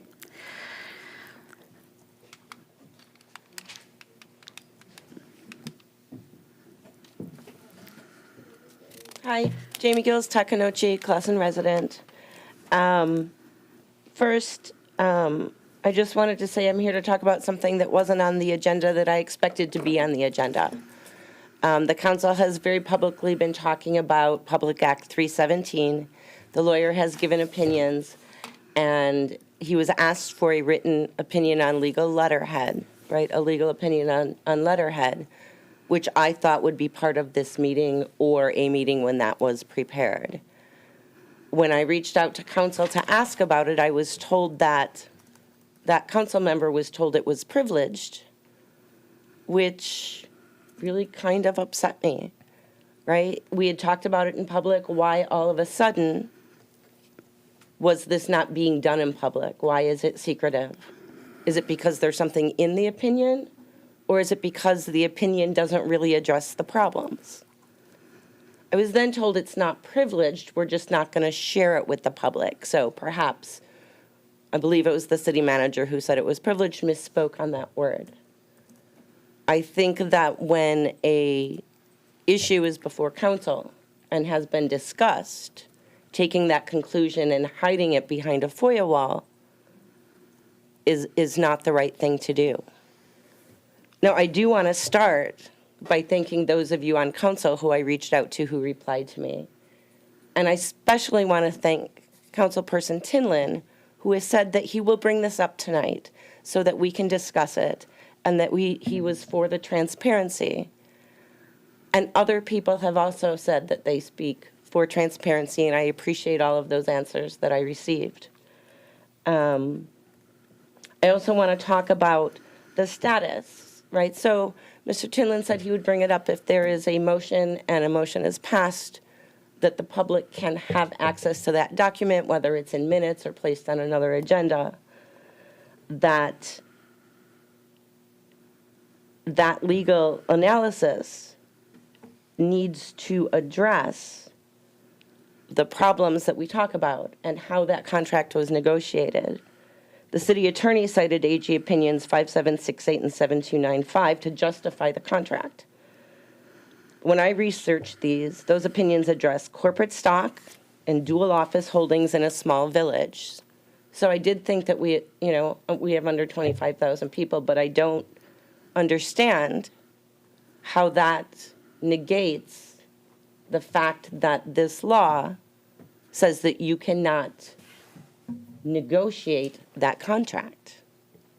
These I don't believe apply, and if they do apply, they don't get rid of the other part of the law that says you cannot initiate or negotiate the contract that was initiated and negotiated by the city manager. I urge the council to support Councilperson Tinlin's motion tonight. I'm not looking for conflict. It's about ensuring that our city's business is conducted with full confidence of the people you represent. By waiving the privilege or the FOIA wall and releasing the opinion, you aren't just answering a question, you're setting a standard for the kind of open and honest government we all want for Clawson. I also, just because I have 24 seconds left, I want to say that 30% or the number of people that voted was the same number of people that vote almost every year. And if we want to say that our voters who get out there and vote, and I say yay for all the voters who get out there and vote, don't count and make this illegitimate, well, that makes every single council illegitimate because we can't force people to vote, so we have to take those who do. Thank you. Thank you. Anyone else who would like to speak to items not on the agenda? Careful. My name's Karen. I've been in Clawson 4 years now, I guess. I just want to say, some of us voted for you guys, some of us didn't. Some of us voted for the current president, some of us didn't. The thing is, we all have to live together. We all have to get along. I have talked to you personally. I don't know you personally, but I talked to you the last meeting. I've been coming to meetings. I'm trying to give everybody the benefit of the doubt and hear what you guys say. And come to these meetings to see what's going on. So I'm not trying to form an opinion good against you guys or bad against you guys. So I think we all should just, like I said, you may not like the president, but you know what? He's the president. You got to respect the person because of the positions they're in. They may not like you as a mayor, but you got to respect your position, whether you like it or not. Not everybody voted for you. And the people that did vote, part of them did vote for you and part of them didn't. It's just, that's how we live, and we just need to start learning to get along with each other and quit arguing against each other and start working together for a change. That's all I got to say. Thank you very much. Anyone else who would like to speak to items not on the agenda?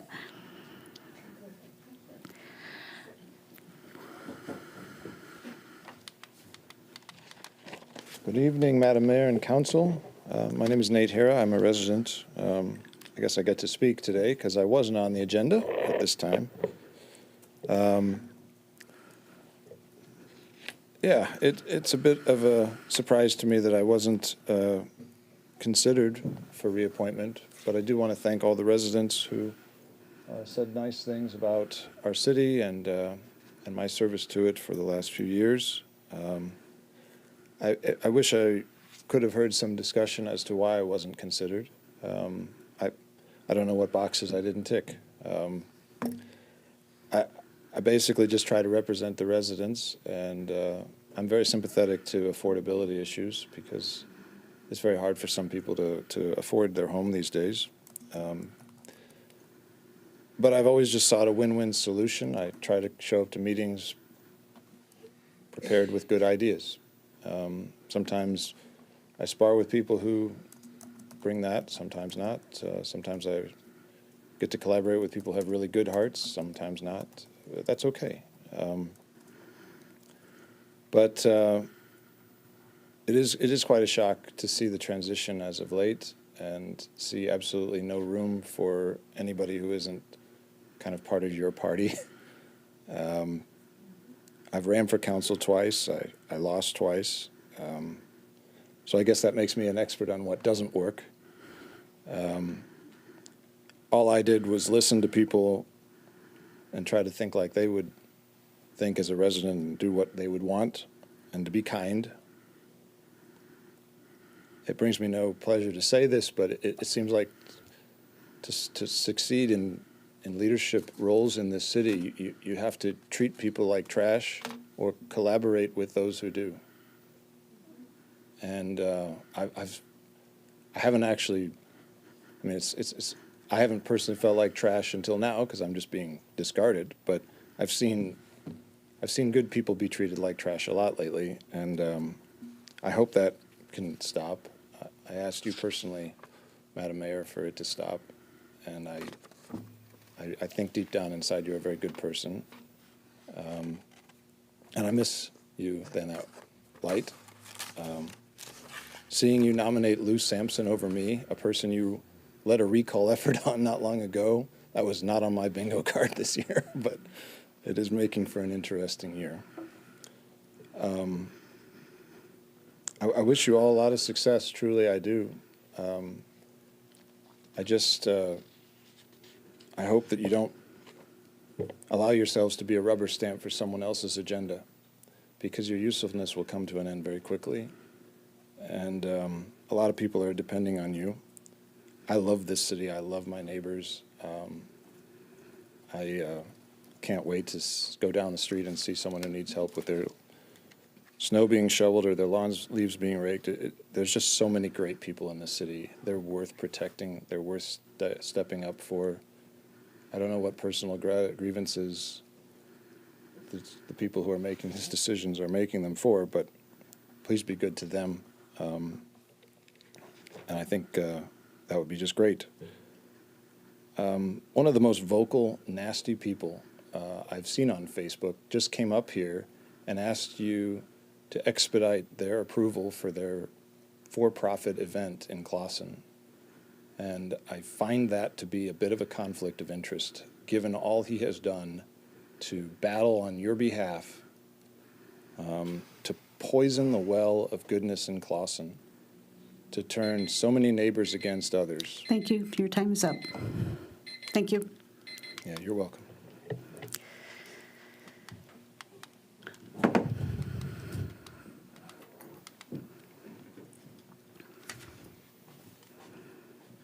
Scott Manning, resident. One of those other candidates that wasn't considered, as my application didn't get forwarded to all of you, and I'm okay with that. I'm going to ask something different with the process, and that is, as we go forward, I urge the council and the city office to do a better process of communicating that folks' applications have been received and where it is in the process. And if there's a deadline, to give us that deadline in the process so that we are all aware of that for the streamlining of the process and communication, as we fell short on this one. And so I ask you to look into that piece and to improve the process. I don't have a problem with Glenn or with Lou. I think both of them will do a fine job. I think where the improvement can be is in the communication of a receipt of applicants, sending those forward to all the council, and then keeping us in the loop if we're a candidate, whether we're accepted or rejected. It's helpful to have that communication, because then it helps with, will people seek to support and to serve in the city in the future. My other remark on that is, let us not limit the thought of success and best candidates to who has lived here in the city the longest, because new ideas come from outside our boundaries as well as within. And we need all those voices at the table, not just, I was born here, I was raised here, I lived here 50 years. I was not born here. I haven't lived here 50 years. I'm the country boy from the central part of the state. But the value of our diversity and our success as a city requires that we have a wide breadth and diversity on those boards and agencies. And so I encourage you to think about those pieces as you go forward with other commissions and boards in the future. And I thank you all for your services. I believe we are moving forward, and I'm thankful for that. Thank you.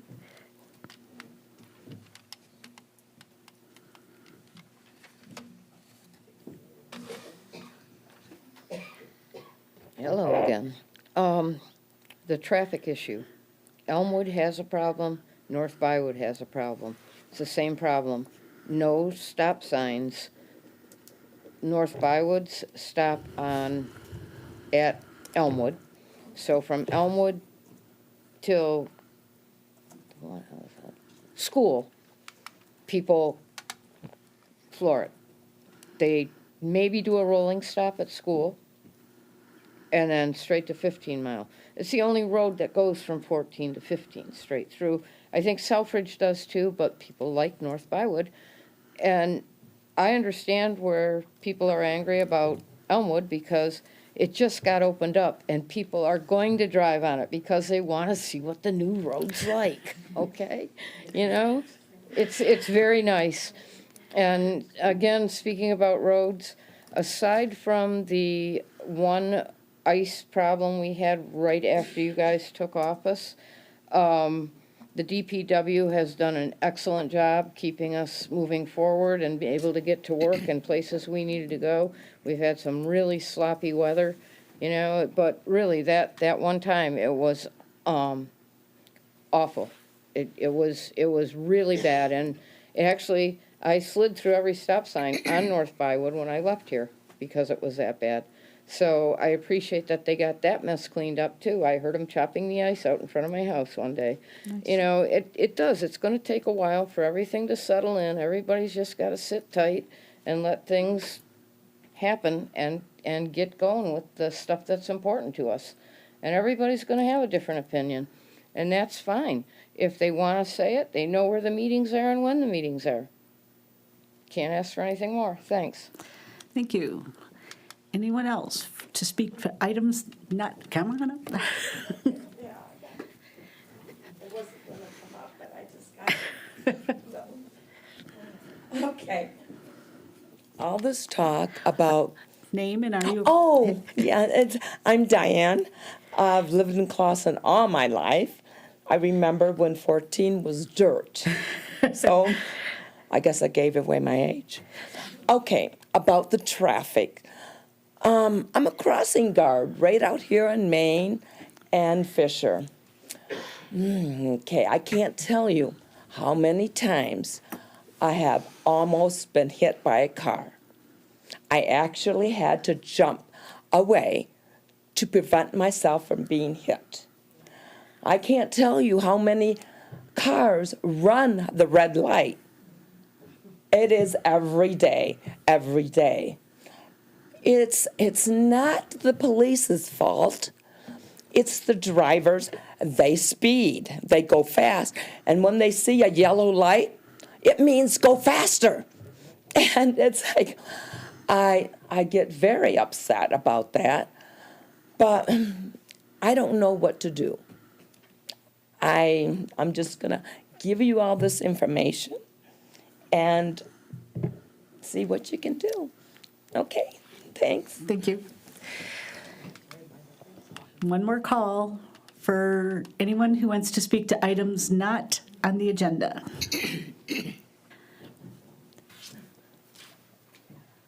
All right. I don't see anyone getting up at this point, so we will go ahead and close public comment, and we will move on to the city clerk's report. Thank you, Madam Mayor. I'm going to review once again the boards and commissions vacancies. We still have one expired term on the board, the Ethics Board. We have, on the Board of Review, we have three terms that are up currently. I'm still waiting for applications for reappointment on those three. The Board of Review is kind of a difficult one to fill because they're looking for some people with expertise in that field. But we do have three that are sitting on the board now that are wishing to be reappointed. I'm waiting for their applications to come in. I haven't received. And the Board of Review is when people have questions about their tax bill? Okay, Yeah, they can come in and contest their, assessment at the Board of Review. And, sorry, So did- we need to put them in place, before the March Board Review. We need to make sure that we have someone appointed there. And ideally, what kind of experience or background would someone who applies to that have? Well, I know that, I don't have the list of what that is, but it usually has something to do with, at least, we've had realtors on there, we've had people that are in the field of knowing costs and appraisals of homes and that sort of thing. I don't know if there could be a job description on that or something Okay. that touches that. I don't have it with me today, but I know that our assessors would be happy to talk to anyone and tell them what the job consists of. Perfect. So that being said, we also have the two vacant seats on the Zoning Board of Appeals, which are the alternate positions, and also one expired full-term position that someone submitted a reappointment application for. So those are still out there. I wanted to mention that, and also to speak to the applicant process. I will say that my office, when they receive applications, they're immediately sent to all of council, unredacted as they're received. It is the mayor's appointment to select from the candidates received. All applications are sent, and then I wait for, or the city manager will wait for something from the mayor to say who to consider. So that's kind of the process. The council then either approves or does not approve that appointment. That's the process. But when I receive your applications, to answer Mr. Manning's question, when I receive them, they're sent immediately to the council, and they don't go away. They do sit in a folder of people that are willing to serve in those boards. They sit there until there's a vacancy. If there's a need, then we look at, see what applications we have. So I have never destroyed an application. They're always kept there until there's another vacancy, and then they'll be resent out again if they need be. And that's how I usually work that. So it is a process. As far as notifying, I guess I can't do that. I guess that would be, Mayor, you would have to maybe, we don't know until it's on the agenda who's going to be on there or not on there. So as far as a process of who's being considered or not being considered, I guess that would be maybe at the time of appointment, maybe you could address? Well, that's fair. I hadn't considered that. I mean, I guess I would be willing to, I have a couple ideas, and maybe we can have a call sometime this week about how to have better communications about what positions are and what applications we have, and then maybe come up with a process where once we reject or accept someone, go through and notify them if we have a list or something like that. I don't know. I think you and I can spend some time talking, maybe see if we can refine that process a little bit. I'll try and give you, I'm trying to think, because maybe like next Monday we can have a quick phone call to talk about that. Because you don't work on Fridays, so, right? So maybe we'll carve out some time on Monday to chat. Does that make sense? All right. All right, cool. That sounds good. So that's really all I have. I just wanted to make sure that, since the question did come up here, I would at least try to attempt to answer it as best I can. But I do know that everyone's, we like the applications come in. We do like the interest in the boards and commissions. It's not always been that way. And it's nice to have people that are interested in serving, and we like to move them forward, but there's only so many seats that can be filled, and a lot of them are 3 to 5 year terms, so, it doesn't come up so often. But I have applications available online and in my office. If anybody's interested in serving, we're happy to receive it, and we'll put it in the file. We'll be forwarded to the council and the mayor, as I always do. And you had mentioned one seat on the ethics board, and when we last talked, you were trying to get a meeting together, the ethics.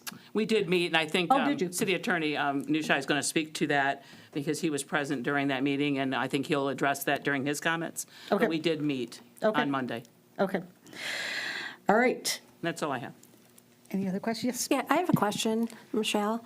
The Board of Ethics, on the website, the terms that are expiring, it's just the year. Do you know, is it the end of the year for all of the terms? Their terms are currently all there in September, because that's when the board was created. So September 15th is an expiration date, because that's the inception of that board. So that's the date that we use. The years are staggered because we did a staggered term, with who the council put into those seats. There was 2 or 4, and then I think 4 and 2 or something like that. I'd have to see how they did that, but they staggered their terms so they don't expire all at the same time. Okay, thank you. Which is typical with most boards. Okay, thank you. And you reminded me of something as you were talking, and for clarity, the appointment to the Ethics Board is not put forth by the mayor. It is anyone on council. That is not a mayor appointment. That is the entire council who can just recommend that someone be appointed and put on the agenda for the Ethics Board. I see nodding heads, so that, Yeah, I wasn't sure if that correct. was the old ordinance or Yep, the yep. new one, but. No, that was the only addressed. one when that ordinance was put in That was place. the That was way it was, something, yes. yep, So anyone anyone on can make a council can, recommendation. yep, just for clarity. All right, cool, good stuff. All right, thank you very much. Mr. Newshy. Thank you. Madam Mayor, just one item that City Clerk indicated. Last night, the Board of Ethics met. It was a substantive meeting, but we didn't have an agenda item. There was no complaint. This was the first meeting of the board for the year. It was the 3 returning members, as well as 2 new members that hadn't been seated before for any meeting. It was a very good conversation and substantive conversation during the meeting with respect to the new ordinance. As you will recall, obviously, we have the new ethics ordinance as recently passed by council. And the board had a lot of questions with respect to that, and they committed a meeting yet again to dive further in. I'm sorry? It's on. I see a green light. There you go. So for those of us in the kids section, there was a lot of conversation, Madam Mayor, with respect to the ordinance itself and changes from the old version to the new version, changes that happen as a result of the mandate of the charter. The Board of Ethics requested that this body consider a joint workshop with them at some point down the road, and I indicated to the board that we would bring that up to you. We also, part of the conversation with the Board of Ethics, the board indicated that they wanted to do some of this groundwork first before having that meeting, before scheduling that meeting, so that they can come to you with their interpretation of the ordinance and what may be missing, what this council should consider adding or taking away, amending as the case may be. So we are scheduling that meeting through the city clerk, obviously, and everybody committed in the board to do so by sometime next month. As soon as that happens and that development comes about, we'll make sure that we contact, obviously, and get your schedules to be able to do a joint workshop, if that is the will of the body, of course. Was there a date set for that next ethics meeting? Not yet, no, ma'am. Okay, The meeting was just last night. okay, all right. And we didn't schedule it as part of the meeting last night. Okay. City clerk will get their calendar and ensure that we schedule it as soon as we can. Okay. Anything else on your list? I have questions. Have at it. Nothing else on my Okay, list. Thank you. so a couple of meetings ago, there was the document that Mr. Vitrino spoke to or pointed to with the council procedures and. Yes, ma'am. And what's the status and ETA on that? We're going to bring that to your next meeting. Next meeting, awesome. And then in regard to the controversial legal opinion, Happy to address it. did you go? Do you have- Ask your question if Okay, you'd like. well, my question is, that is a foiable document, is that correct? Well, there's 2 opinions, ma'am, and I wrote an email, so I have some notes here for myself as well, just to guide my thoughts. Attorney-client communications are privileged communications, right? And when council, however, has a motion and a vote to request an opinion, that motion and a vote operates as a waiver of that privilege, right?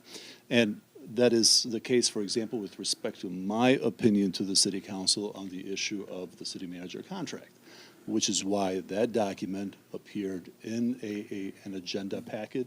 It's available to the community above and beyond that agenda packet by way of FOIA, because it's subject to FOIA. Council has waived their privilege with respect to it, because obviously the client, you, is who holds the privilege.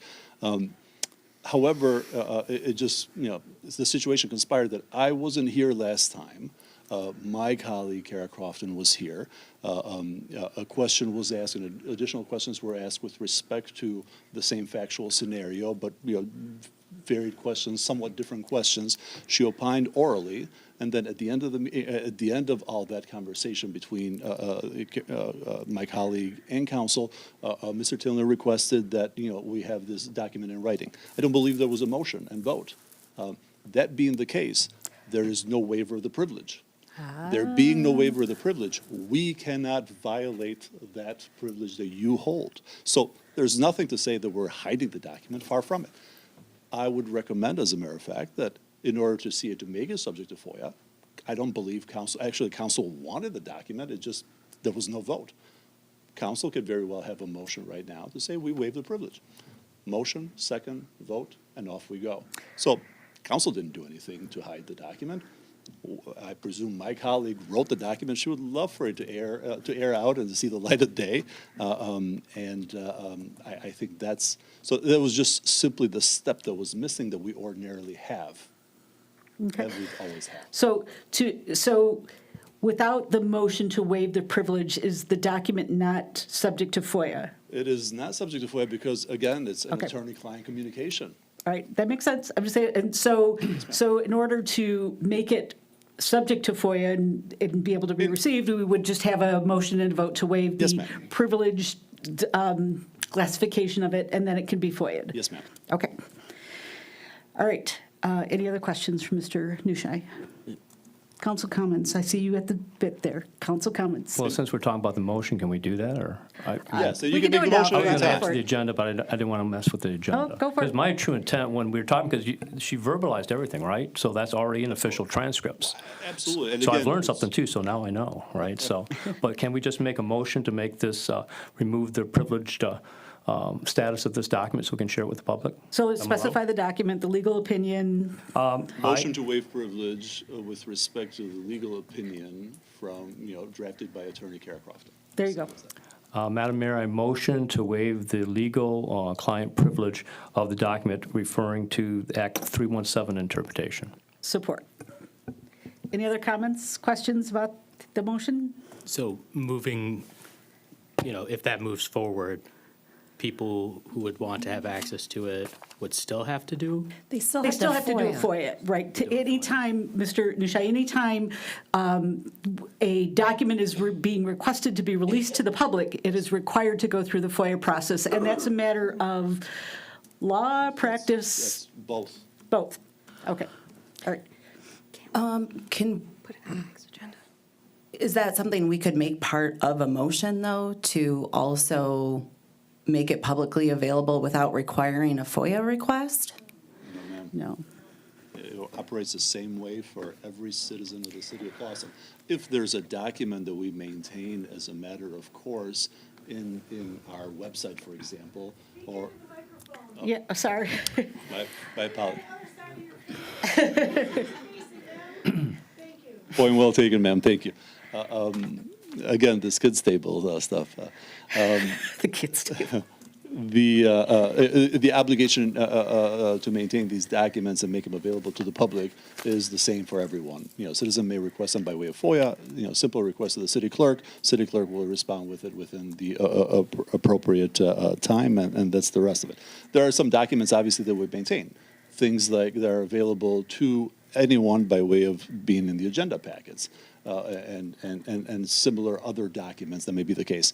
Those documents are available in our website, I presume, somewhere. This one is not. So any such documents, FOIA operates the same, not just in Clawson, but elsewhere. I mean, everywhere, I should say. All right. Any other questions or comments about the motion on the table? Yeah, I guess explain to me one more time why certain opinions make it right into the packet and this one doesn't. Well, there's a couple of different, kind of documents that you see from my office. There are things such as, legal memos, right, where I advise you ahead of time on a particular topic.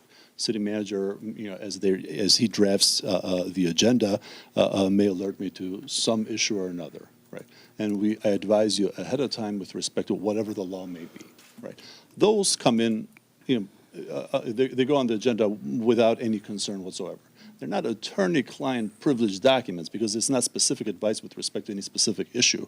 They're merely legal memorandum with respect to whatever general topic may be, the case may be. If you request a legal opinion, or a legal opinion is necessary, right, one that is, that deals with a specific issue, then, the attorney-client privilege communication kicks in. Most of the issues that we see here, and for so long as I've been around for a while, so long as I've been here, for the most part, there's always some form of a motion, right? A motion that council engages in, right? And somebody says, we want a legal opinion with respect to X, right? That operates as a waiver, because that motion is publicly done pursuant to OMA, right? Right here in front of the public. And then, that operates as the waiver of privilege, because everything is happening, openly. So I can provide then that to you openly without having to engage in this kind of behavior. Mr. Riker, you had a question? Yes, well, actually, some discussion that might address all of these concerns. Obviously, you take action on this to waive the privilege, so it becomes a FOIable document. Could we have it on the agenda then at the next meeting to receive and file? That way it's part of that packet, it's transparent, everyone's happy, let's move along. Thank you. Sure. Do you want to amend your motion? So I'll amend my motion to have the legal opinion added to the next agenda. To be able to be received to and be filed. To be received and filed. So your full motion is to waive the privilege and to add it to the agenda to receive and file. Yes. Second. Okay.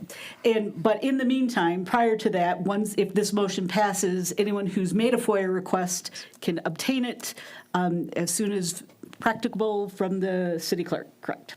All right. Any other questions, comments?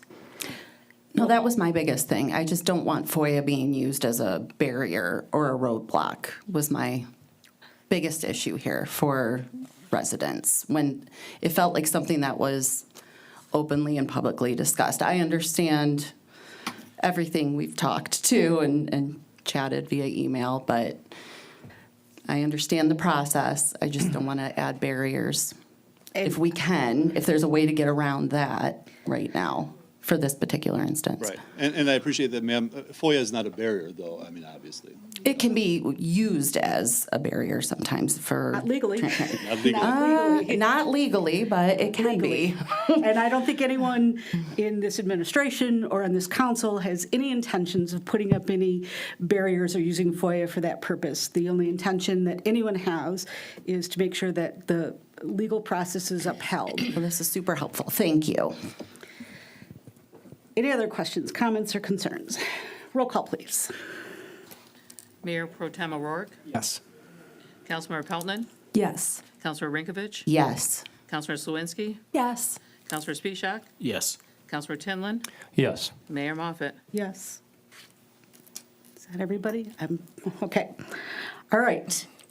Anything else, Mr. Nushai? Nothing else, thank you. Thank you so much. Mr. Riker? Thank you, Madam Mayor. Construction update, Elmwood, all concrete is in the ground. Remediation of any cracks or defects, along with the easement restoration, will be completed in the spring. Transitioning to Rochester Road, all new water main pipes are in the ground. Pressure and bacteria testing, which is a standard requirement for all new water mains, were successful. Starting tomorrow, we will begin to tie in the new pipes to the existing water distribution system. This will cause water service interruptions along the Rochester Road area. Impacted areas will be notified in advance, and this will occur over the next 2 to 3 weeks, depending on the weather. The eastbound slow lane of 14 Mile Road, which is the southern lane, is anticipated to be reopened at the end of this week. This project is a new pipe and upgrade from 6-inch to 8-inch in conjunction with the road diet resurfacing that will occur this spring. Reminder that on Monday, January 12th at 7 p.m. in the high school auditorium, there will be our 3rd annual joint meeting of the Clawson Public Schools Board of Education and the Clawson City Council. Pending any question, that's my brief. I have a couple questions. So we heard a lot of discussion about traffic issues. What's your guidance or suggestion for the residents where do they go with those to get them addressed? Well, I will take them up with the chief immediately. I mean, you can email the council members, you can email myself, you can reach out to any one of the departments and ask for the police department to address these issues. Yeah, I mean, any form of communication will get to the police department, I'm confident. And I will say that Chief Bouse has been incredibly responsive to any emails I've gotten and forwarded to her. She's responded to them all, but you're committing to take the concerns that were brought here Got to them her? written down. Believe me, they will. Awesome. Also, can you update us on Clausenfest? Now, I do know that the ordinance does say that failure to approve a application for a special event after 25 days, it is denied. Is that your? No, Okay. So, and it is intended to appear on next. that is correct. Awesome. Anything else from anyone for the Just city? for context, ma'am, Pardon? just for context, ma'am, that item was approved last year in February. We will be considering it 2 weeks in advance of last year's accomplishment. Which is fine. I was just, I remember when this ordinance was written, and I remember the 25-day thing, and just if it was denied, it can come to council after that. So I just wanted to make sure we're all on the same page. Awesome. Any other questions for the city manager? Moving on then to city council comments. Let's start with Councilmember Peltonen. I'm terrible with names. I just wanted to say thank you to the DPW for the almost immediate cleanup after the storm on Sunday night over Monday morning. I took pictures at 1:11 a.m. when this huge tree went down, well, a big part of a branch went down in front of our house. It was blocking like 3 or 4 driveways, and I'm so glad I took pictures because I had like nobody to prove it to because they came and fixed it, cleaned it up by 6:30 in the morning. So just wanted to give a shout out to the DPW for their hard work. Very nice, thank you. Mayor Pro Tem O'Rourke. Stole my comment. I also wanted to thank the DPW because I think it was New Year's Eve or something. Let's say I was crossing some city borders, and I could tell when I got in Clawson. And it's really nice to see that. So I just want to shout them out and thank them. Excellent. Let's go down to Councilmember Tinlin. You threw me off guard there. I just got one mixing it thing. up. I have posted on social media. I'm trying an SMS text survey going out to roughly 500 citizens in the community. It's being run by people.org. It's an independent organization that does surveys. And when I get all that information back, I'm going to share it with the council and the public too. So just trying to find another way to engage. Thank you. Councilmember Spisak. There we go. I like it. I just want to thank everybody for coming out today and having a conversation. I think that it's very important to continue to have the conversations. And I urge everybody to reach out to me if you have anything that you need to talk about. I love to be able to hear and try to work towards helping out. Even if you're not, even if you don't want to get up in front of people and have those conversations, please feel free to reach out to me in private, and I'll be there to answer. Councilmember Slawinski. I have so much. We're going to be here for another hour. Just kidding. No, I don't really have a whole lot to say. Just I appreciate everybody who has given us emails, conversation, texts, who is supportive of everything that we're trying to do up here.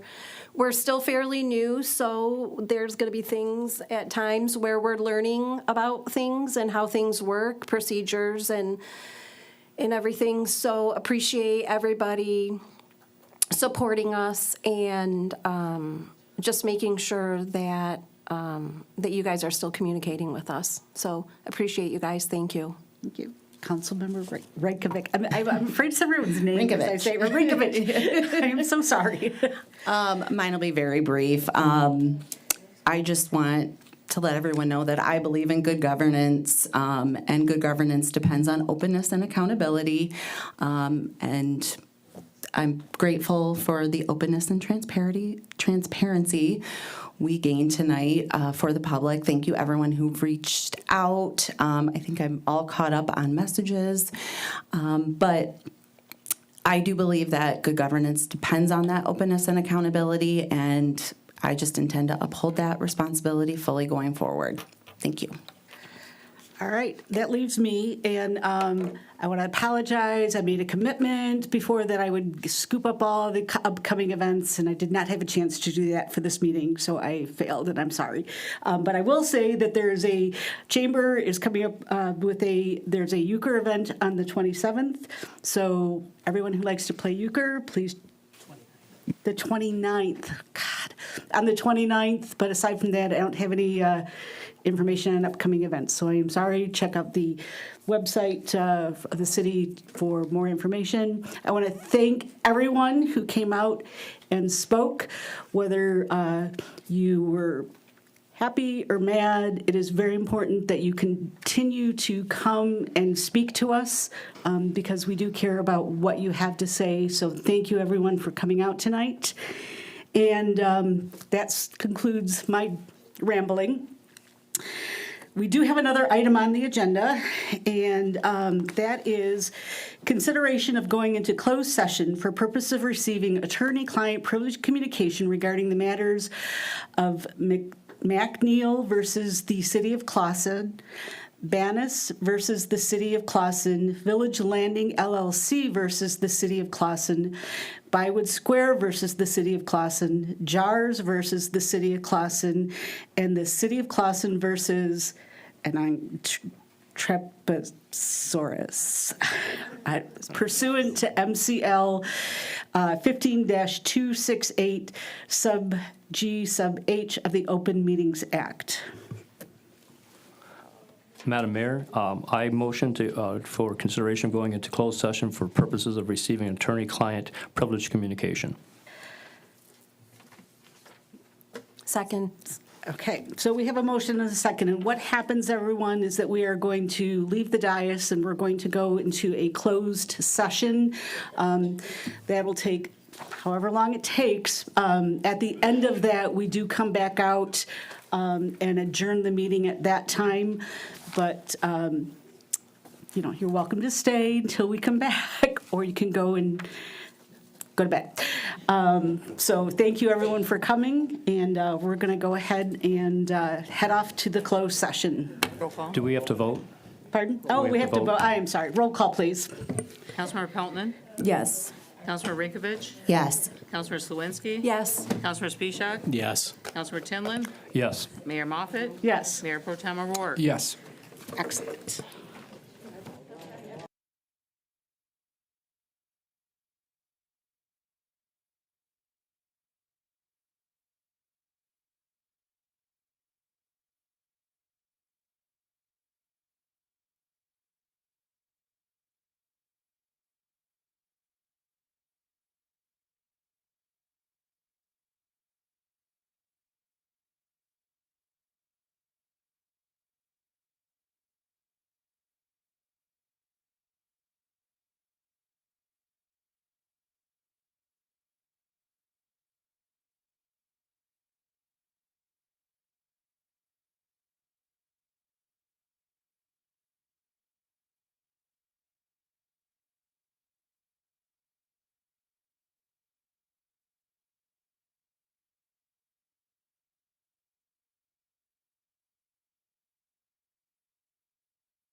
Okay, welcome back.